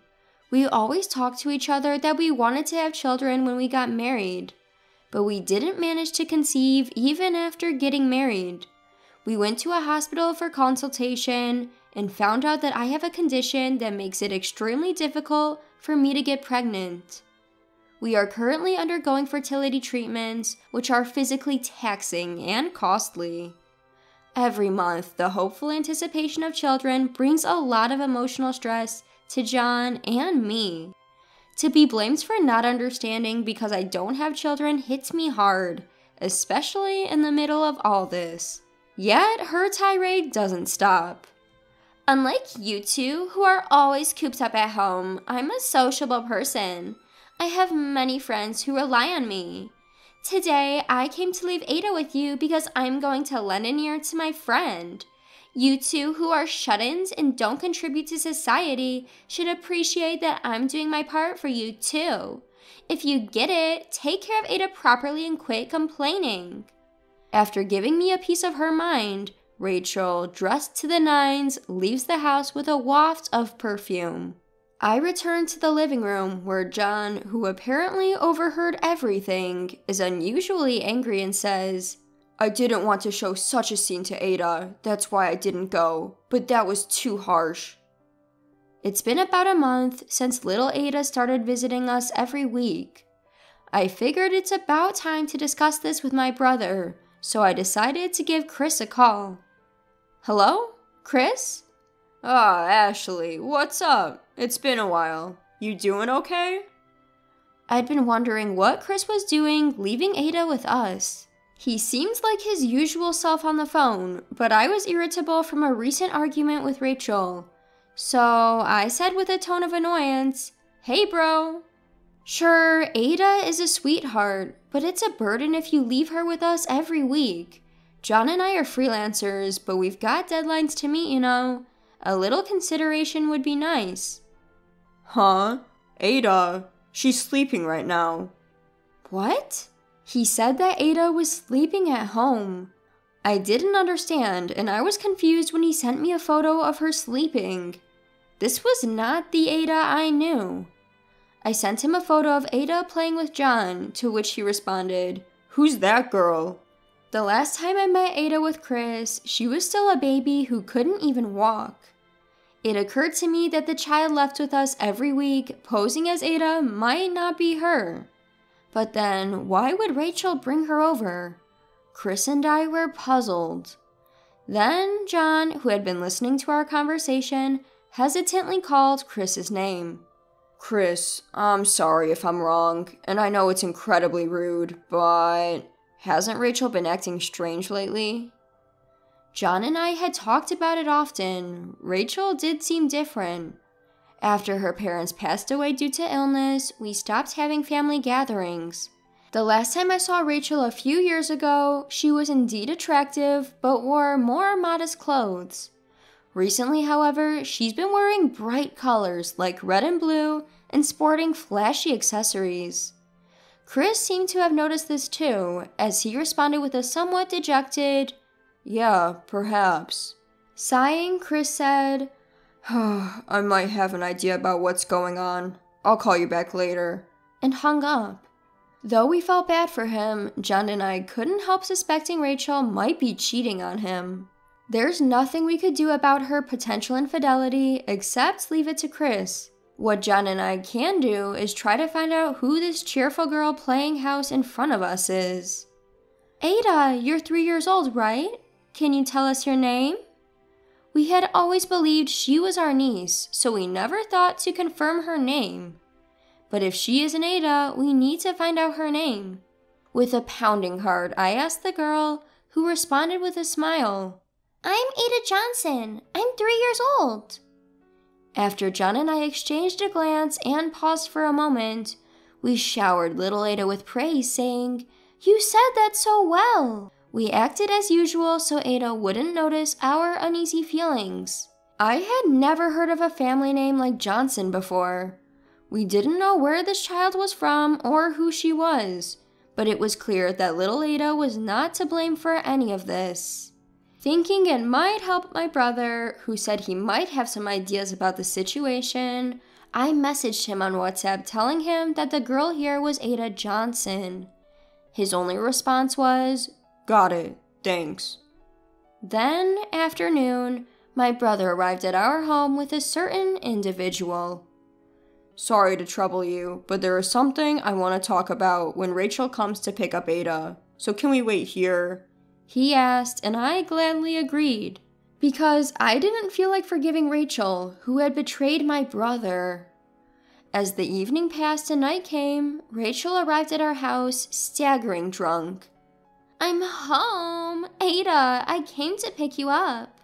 Unaware of the storm that was about to break, I greeted the nonchalantly returning Rachel with a plastered smile. "Welcome home, Rachel. You seem really drunk. How about a glass of water?" "That would be nice. Is this your way of apologizing for the nonsense you said this morning?" When the cheery Rachel entered the living room, Ada was happily playing on a woman's lap. Rachel looked blankly at that woman who was glaring at her. "Who is that? Did you hire a babysitter?" "Nice to meet you. I'm Katie Johnson, Ada's mother." "What?" Rachel was so surprised that she couldn't even take the glass of water I offered her. Staggering backward, she bumped into a corner and fell over.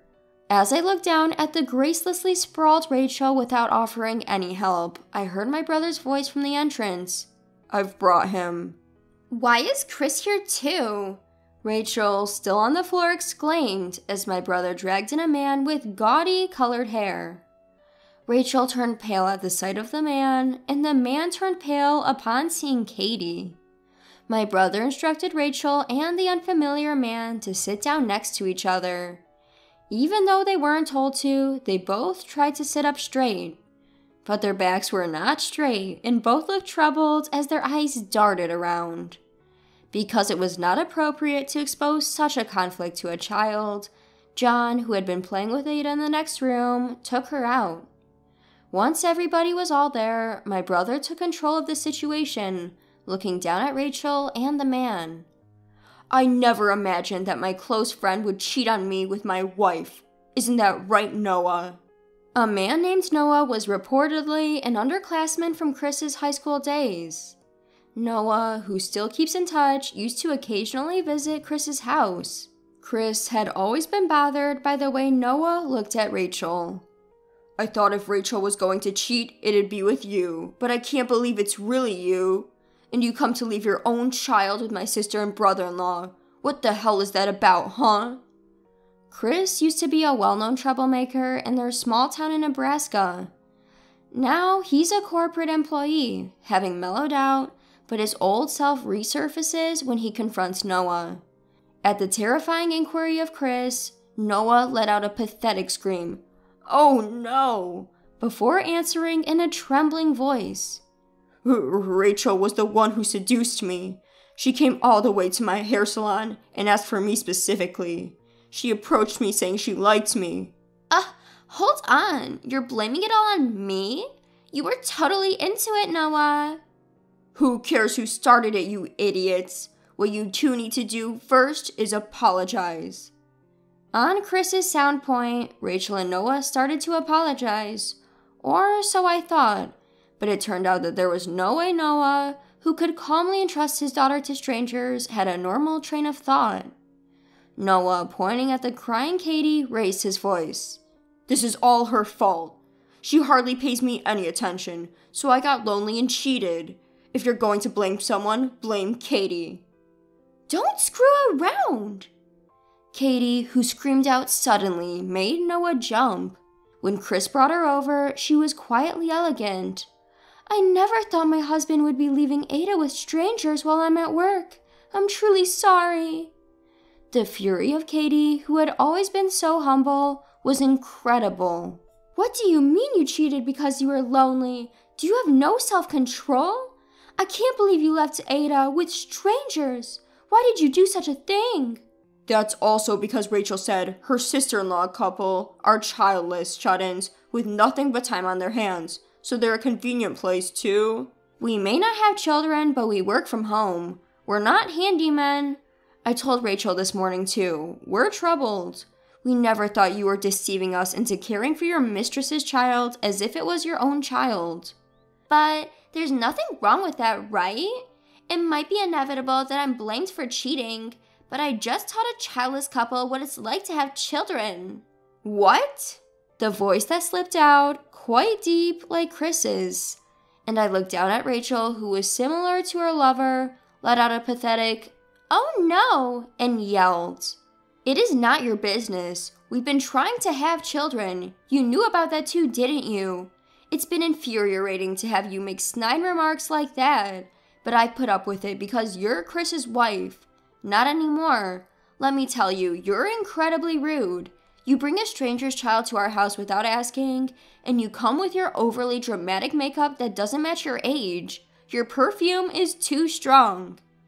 When I spilled what I had been thinking all along, Rachel turned bright red, but she must have realized that she was no longer in a position to argue back. She bit her lip and said nothing. After that, Rachel and Noah were thoroughly scolded by Chris and Katie. Naturally, both couples ended up getting divorced, and they had to pay hefty educational expenses. Chris spread the word to his friends in Nebraska about Noah cheating with Rachel, and the rumor reached Noah's local hair salon. Noah, who had become the talk of the town, ended up getting fired. Rachel, who had been a housewife, was trying to find a job, but she had no work experience since she became a housewife right after graduating from college. As expected, her job search has been tough. Because her parents found out about her cheating, she was disowned and is now eking out a living through the odd jobs she manages to find. Both Rachel and Noah lost their jobs and families due to their infidelity and found themselves in a pitiful state. As for me, surprisingly, fertility treatments worked out. I'm pregnant, and guess what? We're expecting twins. John and I shed tears of joy and are now eagerly waiting for our babies to be born. We still keep in touch with Ada and Katie, with whom we formed an unusual bond. Ada and our niece Ada seem to get along well and often play happily together. They even touched my belly, telling the babies, "Let's play together once you're born," which was beyond adorable. Though my brother Chris and Katie were betrayed by their partners, they have resolved to raise their children as single parents. For them, John and I would not hesitate to help with raising the children. The four of us, John, Chris, Katie, and me, made a promise to cooperate in raising our niece Ada's and the twins about to be born. That's how we formed a strong bond.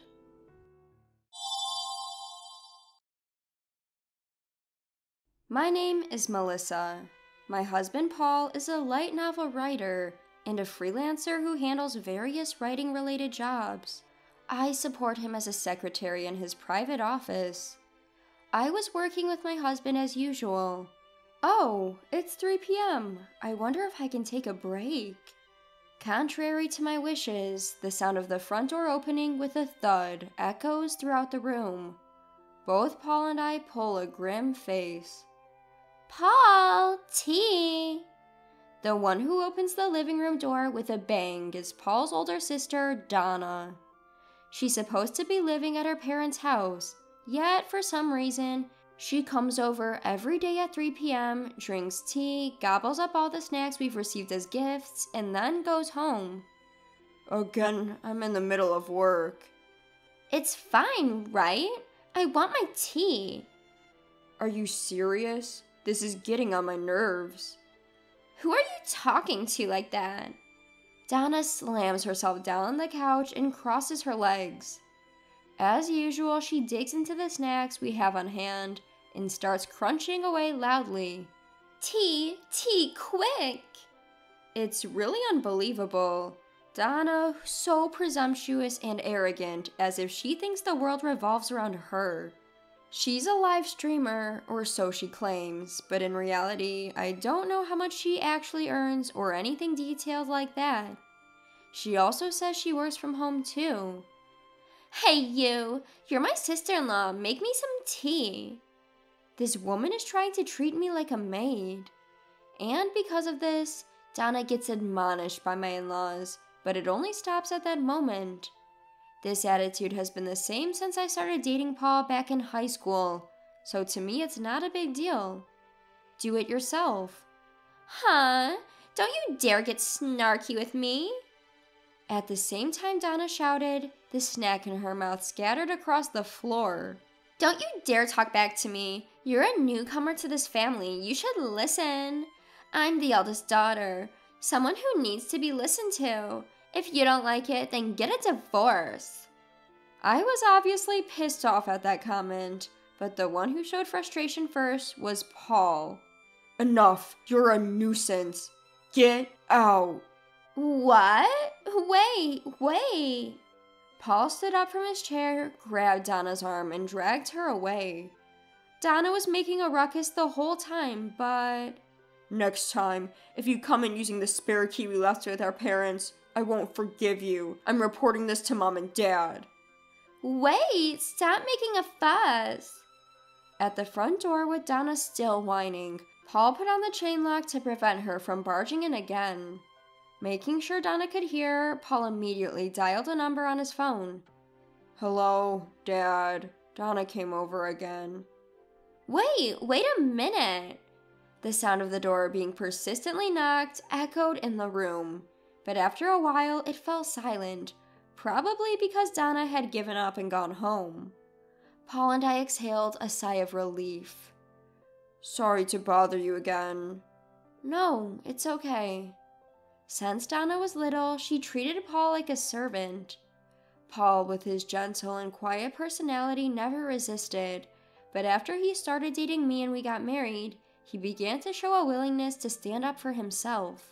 But we've been married for almost 2 years now. We've got to do something about that incessant coming and going. Yeah, she even showed up while we had guests the other day.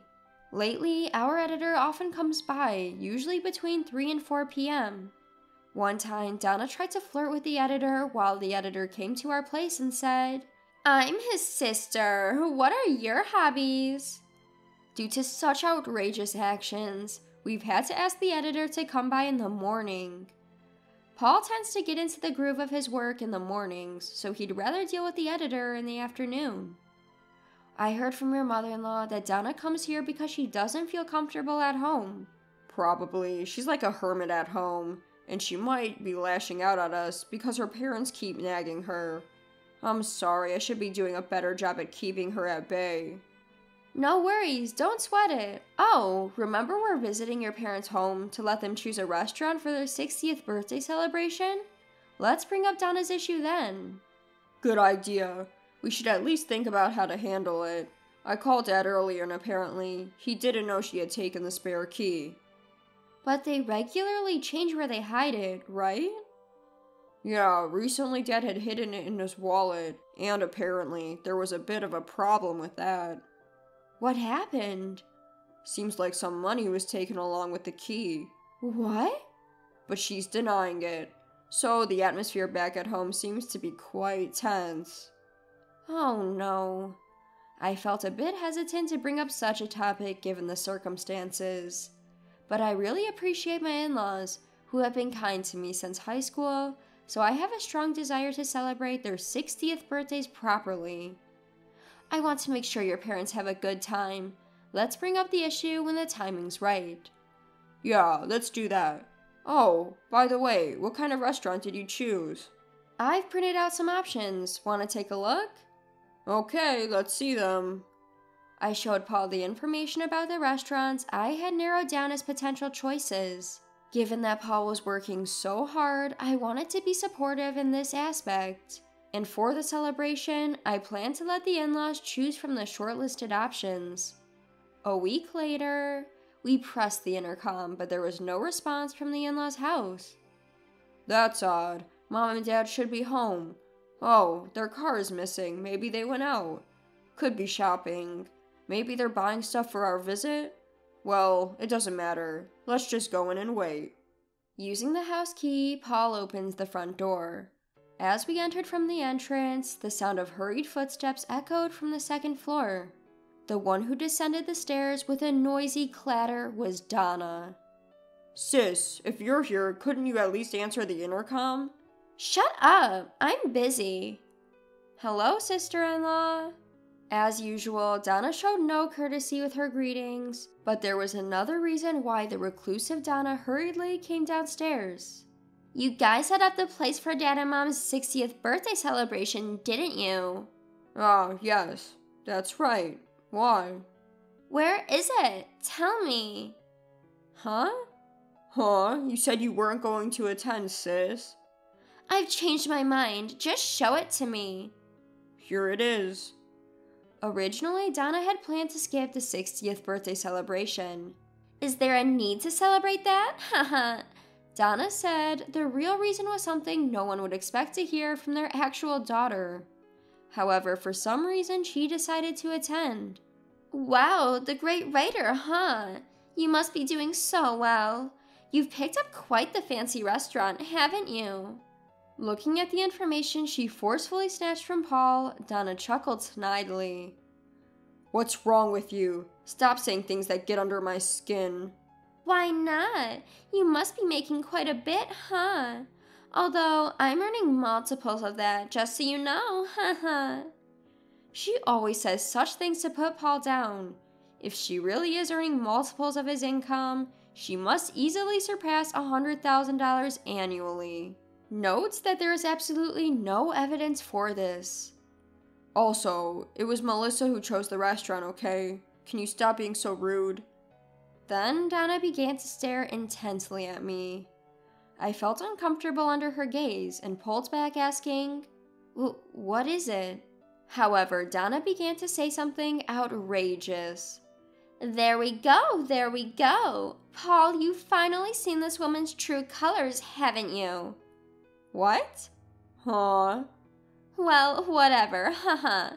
I'm looking forward to the celebration. See ya. Donna forcefully pushed both Paul and me out of the entrance. For some reason, she kept the document. She just had to make a nuisance of herself again. Well, it's okay. We can print out the restaurant details anytime, and later we can confirm with my mother-in-law and father-in-law by showing them the photos, right? As it turns out, our in-laws seemed to have forgotten about our visit that day and had gone to a Sunday farmer's market. We received an apology from them later. After finalizing the venue and completing the reservation, we welcomed the day of the 60th birthday celebration. Everyone was to meet on site. Donna and our parents had arrived before us. We had an awkward exchange with Donna before, and though we tried not to dwell on it, her smug smile when she looked at me stirred a bad feeling in me. Despite this, we went ahead and entered the restaurant. We were guided to a private room, and the room was a traditional Japanese-style room. It looked much more beautiful than the pictures I saw online. Just as my father-in-law and mother-in-law were admiring the room with smiles on their faces and about to say something, "Don't let yourselves be fooled, Dad and Mom." Donna suddenly spoke up from behind us, grinning mischievously. Then, all of a sudden, Donna pointed a finger at me and yelled, "You're after our family's wealth, aren't you?" Startled, not only me, but also Paul, my father-in-law, and my mother-in-law were in blank surprise. Wealth? What? I had absolutely no idea what was going on. Huh? Are you nuts? We're just an ordinary mid-class family. Paul angrily retorted at Donna, but Donna's drama was far from over. As the eldest daughter, I'm set to inherit this house. You're planning to target my parents well too, aren't you? I won't be fooled.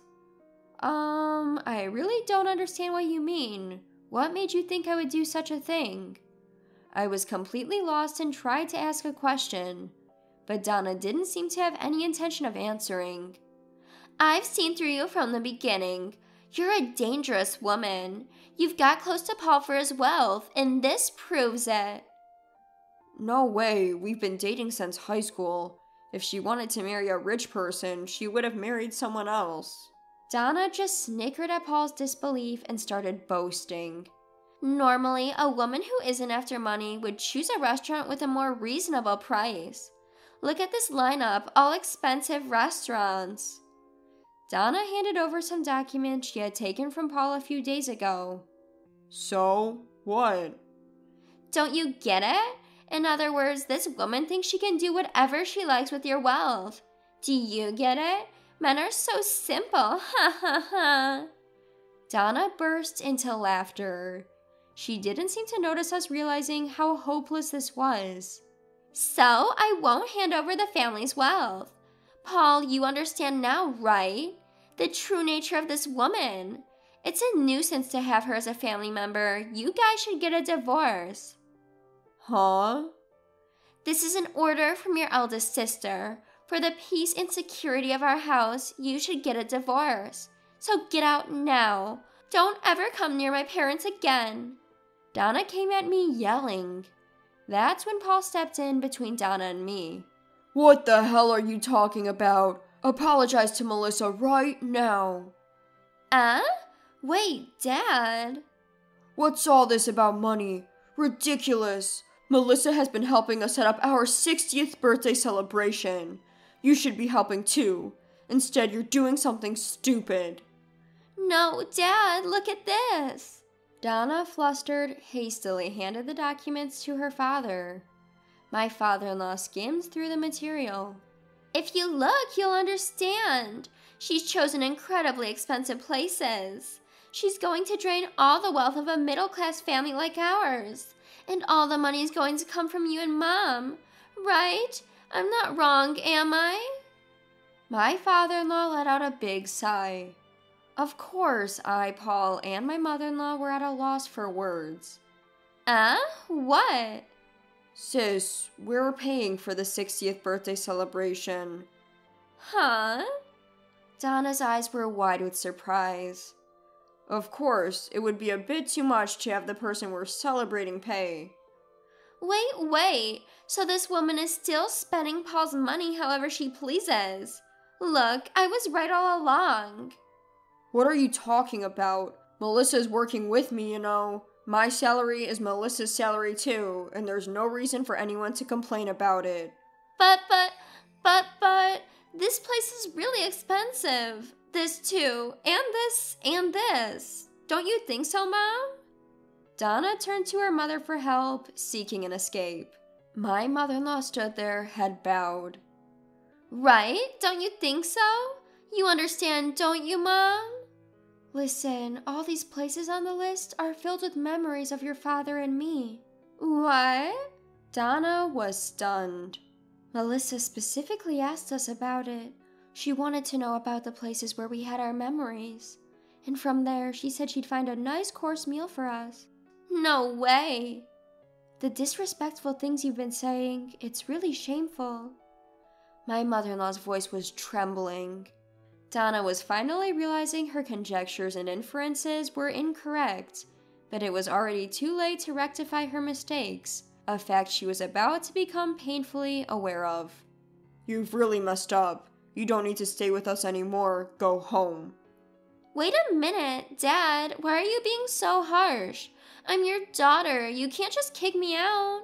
But you were originally planning on not showing up, weren't you? Don't worry about the cancellation fee. I'll take care of it. Wait. It seems we raised you wrong. We let you have your way as a daughter, but now we've reached our limit. Leave the house. It's for the best. Don't make decisions without consulting me. Mom, what do you have to say? I agree.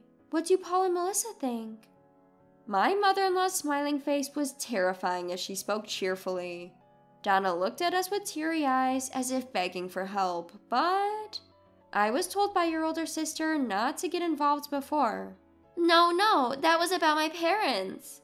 Oh, is that so? Then I'll keep my distance. Please leave. You, this insolent sister-in-law. Donna tried to grab me, but my father-in-law stepped between Donna and me. Go home. My father-in-law glared at Donna and said in a low voice. Donna looked at my father-in-law's face, shrank back, and quickly left the restaurant.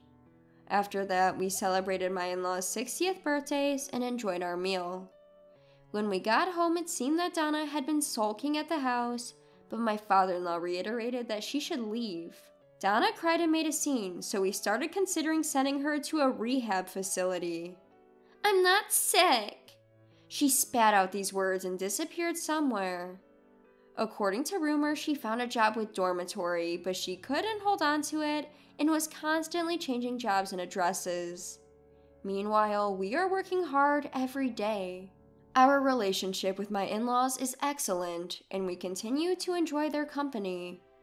While we were a bit concerned about what's happening to our sister-in-law, we definitely don't want to deal with her selfishness ever again.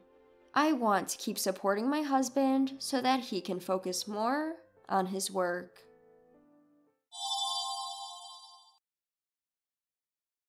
I have a mother who lives alone. Contemplating her circumstances, I approached my husband about the idea of living closer to my mother's house. However, he flatly retorted, "We are not moving near your mother's house. We should live with my parents instead." I was shocked.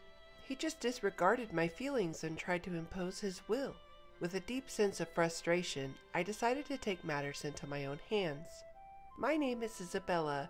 I'm 30 years old. I live with my husband, Mark, and our 2-month-old son, Chris. Mark and I work at the same company.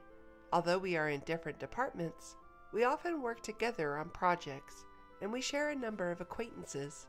We had a grand wedding celebration with our colleagues, and I was determined to make our married life a happy one. Initially, Mark and I lived in his apartment. However, as it was quite cramped, we decided to move. We wanted to have a child eventually, so we agreed to move into a larger apartment and consider buying a house later on. Casually browsing property listings on my smartphone, I started a conversation with Mark. "I don't want to quit my job even after we have a child," I said. Mark responded with a smile. "You love your work, Isabella. You should do what you like." "But it seems that the competition for daycare spots is pretty high. We have to think about that too if I'm planning to return to work." "Well, I guess you're right. We'll figure it out somehow," Mark nonchalantly replied, fiddling with his smartphone. I then decided to bring up an idea that I had been contemplating for a while. "You know, there's something I've been wanting to talk about," I began. "Oh? What is it?" he asked. "I'd like us to live closer to my mother's house, just in case something happens." "Why would we do that?" he inquired. "Well, you know my father passed away a few years ago, so my mother is living alone now. I want to be able to rush over if something happens." "Your mother seems fine. There's no need to worry about that now." "Well, yes, but I think it's better to have someone close by who can support us when we have a child." His response was noticeably reluctant. I tried to persuade him further. "If it's just the two of us raising the child, it could be quite difficult, right? If my mom is nearby, I believe it'll ease your burden," I insisted. "Nah, I can't do that," he countered. "What? Why not?" "Because if we live near her mom, we'll have to see her often. That would be stressful." "I understand your concern, but I promise I'll try my best not to burden you." "When we have a child, you won't be able to work for a while, which means we'll be living on my income alone, right? So why should I have to deal with the extra stress?" "Well," in response to my silence, he coldly stated, "We're not moving anywhere near your mother's house." "But," I protested, "after giving birth, you won't be able to contribute to the rent or the living expenses, right? Yet, you're the only one thinking about what's convenient for you. Don't you think that's a bit selfish?" "Hold on, what kind of logic is that? Sure, I wouldn't be able to work for a few months after giving birth, but does he really need to be so negative about it? Don't you think we should try harder to cooperate as a married couple?" My husband's actions didn't make any sense, and I felt that if I continued to speak up, things would not progress in a positive way. We're newlyweds. I don't want to quarrel at this point. "Fine. I got it." Leaving these words behind, I left the room. I couldn't bear this atmosphere any longer. Eventually, I gave up on living near my mother's home and decided to settle in an area close to both of our workplaces. After moving, work and our marital relationship were going fairly well, and we were leading relatively peaceful days. One day, I found out I was pregnant. My work was going well, so I felt a little guilty, but my child was my top priority. Taking handovers into account, I worked up until the last possible moment before my family leave. Since I had more free time after starting my family leave, I started visiting my mother more often. My husband Mark was coming home past midnight almost every day due to overtime work. If things continued this way, I would undoubtedly have to single-handedly raise our child after giving birth. As it would be my first child, everything was new to me and I felt a lot of anxiety. One day, I was visiting my mother at home and I blurted out my real feelings to her. "Mom, I'm really looking forward to the baby coming, but I'm also very anxious." "What's wrong, Isabella? That's not like you. You have Mark, don't you?" "Mark seems busy with work, and when I asked him to take care of our baby together after giving birth, he yelled at me, saying, 'How can I, a man, do that?'" As I explained, my voice trembled and my mother looked worried. I decided to express my feelings clearly to my mother. "Hey, Mom, can I come back here for a while after the baby is born?" "Well," my mother tilted her head and thought for a moment. "It's going to be tough at first, and it would be a bit of a hassle for me to commute to your place every day. I would be grateful if you could come over to our house, Isabella." "Really? Can I stay?" "Of course. I'd be happy to spend time with my grandchild, and nothing would make me happier than being able to support my daughter." "Thank you, Mom. I'll talk to Mark about it when I get home today." By revealing my anxiety to my mother, my heart felt significantly lighter. Right, I should talk to Mark properly. As a couple, we need to consider our child's future carefully. That night, I talked to Mark about the situation with my mother. However, his reaction was not what I was hoping for. "What? Go back to your parents' house? You must be kidding." "I'm serious." I leaned forward, trying to convince my husband. "I'm nervous because it's my first time, and I need to rest for a month after giving birth. I don't think I'll be able to do the housework. That's why I want to go back to my mother's house for a while." "That's ridiculous. Who's gonna cook for me? Who's gonna do the laundry? Can't you manage on your own for just a little while, Mark?" "Huh? I'm out there working and now you want me to do housework too? You're a monster," Mark huffed. But in my confusion, Mark sighed heavily. I get it. I should help out, right?" "Huh? Help out?" "That's what I'm saying. I'll assist with childcare. I'll handle the chores and childcare for the first month after birth, okay? That way, there's no need for you to go back to your mother's home, right?" "Well, I guess so." "Okay, then it's settled. I'll help out. This discussion's over." I understand." I wasn't entirely convinced, but the best thing for our family would be if we could work together to raise our child. I felt some apprehension, but I decided to trust Mark's words. I gave up the idea of going back to my mother's home and called my mom to explain the situation. "I see. I was looking forward to your visit, so it's a bit disappointing. But it's a good thing, right? Mark said he'll help, hasn't he?" "That's true, but I thought it would be more reassuring with you, Mom, given your experience with childcare." "Oh, there are plenty of couples who take on everything from the start without returning home. You should take advantage of Mark's support and try your best together." "Okay, I understand." As I was about to hang up, my mother stopped me. "Oh, and what's up?" "Always tell me when something happens. I'm always on your side, Isabella." "Thanks, Mom. I'll try my best with Mark." I needed to work hard to keep from worrying my mom, and so I resolved to take on childcare with my husband. A few days later, our first son was born, and the tumultuous life of parenting began. As promised, Mark did help out, albeit in a limited way. His involvement amounted to doing some light shopping after work and taking out the garbage, tasks I had managed. However, Mark was stubbornly hands-off when it came to childcare. He had never changed a diaper or even made a bottle. I was tired from the unfamiliarity of childcare and had no energy to complain. This kind of parenting life continued for about 2 months. One evening, after putting our son to bed and returning to the living room, Mark arrived home. "I'm home." "Welcome home. I'll start making dinner, so just wait a bit." "What? At least keep something ready to heat up. You're not good at managing things, are you?" "Well, what can I do? Our little Chris just fell asleep." It's been 2 months and you still can't get him to sleep properly? Never mind. I'll go take a bath first. Have dinner ready by the time I'm out." With that, Mark left the room. What was that about? Who does he think he is? Why does he demand perfection from me when he doesn't contribute to childcare at all? My irritation built, and I wanted to throw something, but I couldn't wake up Chris, who had just fallen asleep. I held back my anger. 30 minutes later, without saying a word, Mark started eating his dinner right after he got out of the bath. As I stared at him, shocked by his behavior.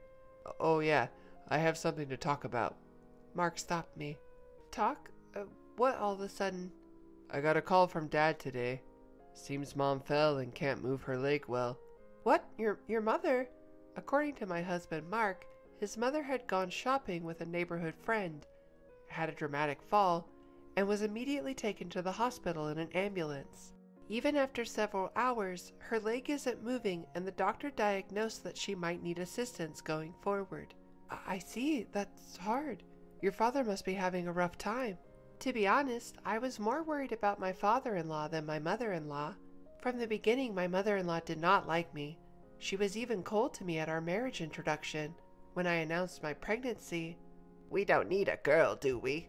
She was the type to say nonchalantly. The one who always scolded my mother-in-law and stood by me was my father-in-law. "Let me know if you need anything. I'll be there for you if you need me." Each time he met me, my father-in-law encouraged me like this.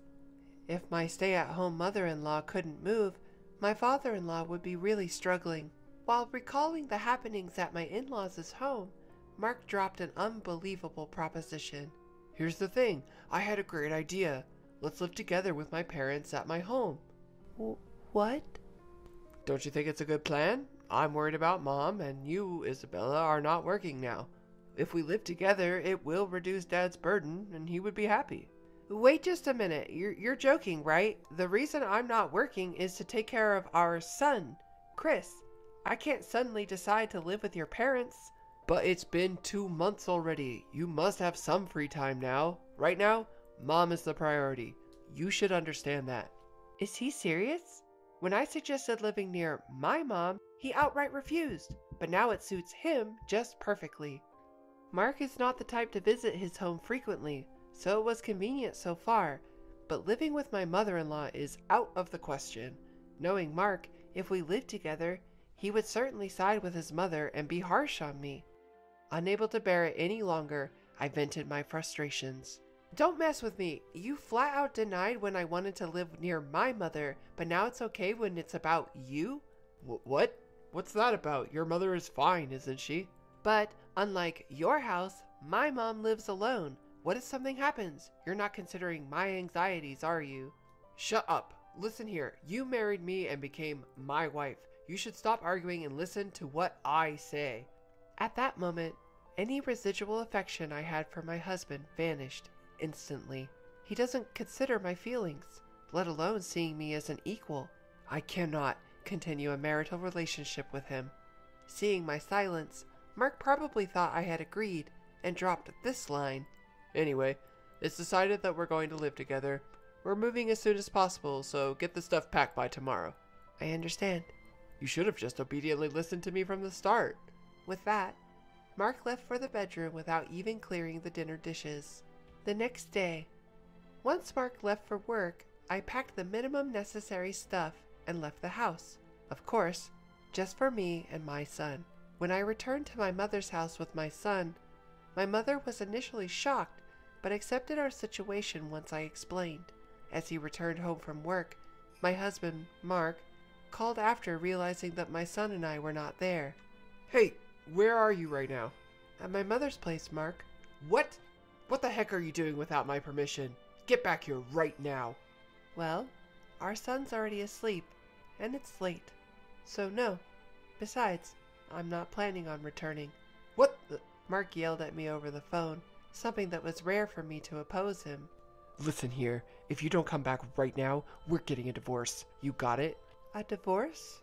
"That's right. Didn't I tell you? I'm moving to my parents' house. If we divorce now, you'll be jobless. That's gonna be a problem for you, huh?" I couldn't see his face, but I could tell from his tone of voice that he was smirking. To him, I responded coldly. "I don't see that as a problem." "What?" "I have no objections to the divorce. So please, send the divorce papers to the court." What are you saying? You're the one who's going to be in trouble if we get a divorce." Maybe he thought that if he provoked me with a blaming tone, I would listen to him. I was thoroughly disgusted by his naive thinking. If you want to move to your parents' house, go ahead. I won't. What? You think you could just do that? I don't need your permission. After all, we're getting a divorce. Why should I listen to what a stranger has to say? Who do you think you are talking like that? My patience with Mark, who still looked down on me, had reached its limit. Enough is enough. Who the hell do you think you are? How much more do you have to belittle someone before you're satisfied? I didn't get married to become your slave. Stop treating women like they're stupid. What's going on? Isabella, calm down. Calm down? I can't keep quiet after being belittled this much. If we can't support each other as a couple, then I don't need a man like you. Divorce? I'd be more than happy to. Live by yourself at your parents' house. Never involve me again. With that, I hung up the phone. Mark kept calling persistently, but I ignored all of them. Then he started to send me disturbingly affectionate texts. Isabella, I can't live without you. You don't have to live with my parents. Please come back.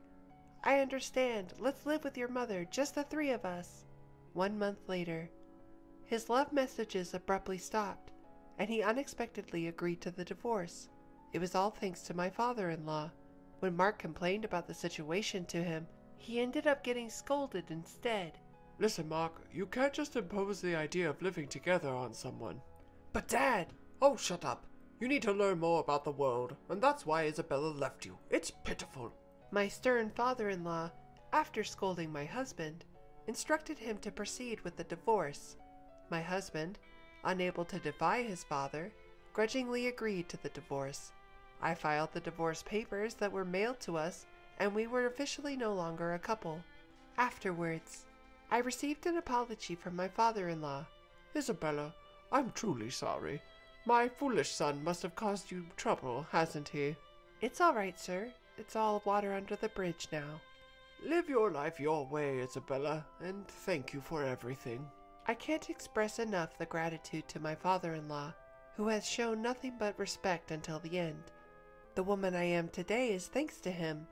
As for me, I'm in the thick of it, juggling work and motherhood as a single mom. With help from my mother, I strive daily to become a better mother for my son. Being married and being a couple doesn't guarantee happiness. I don't need a husband to be happy. Just having my beloved son and mother by my side is more than enough for me.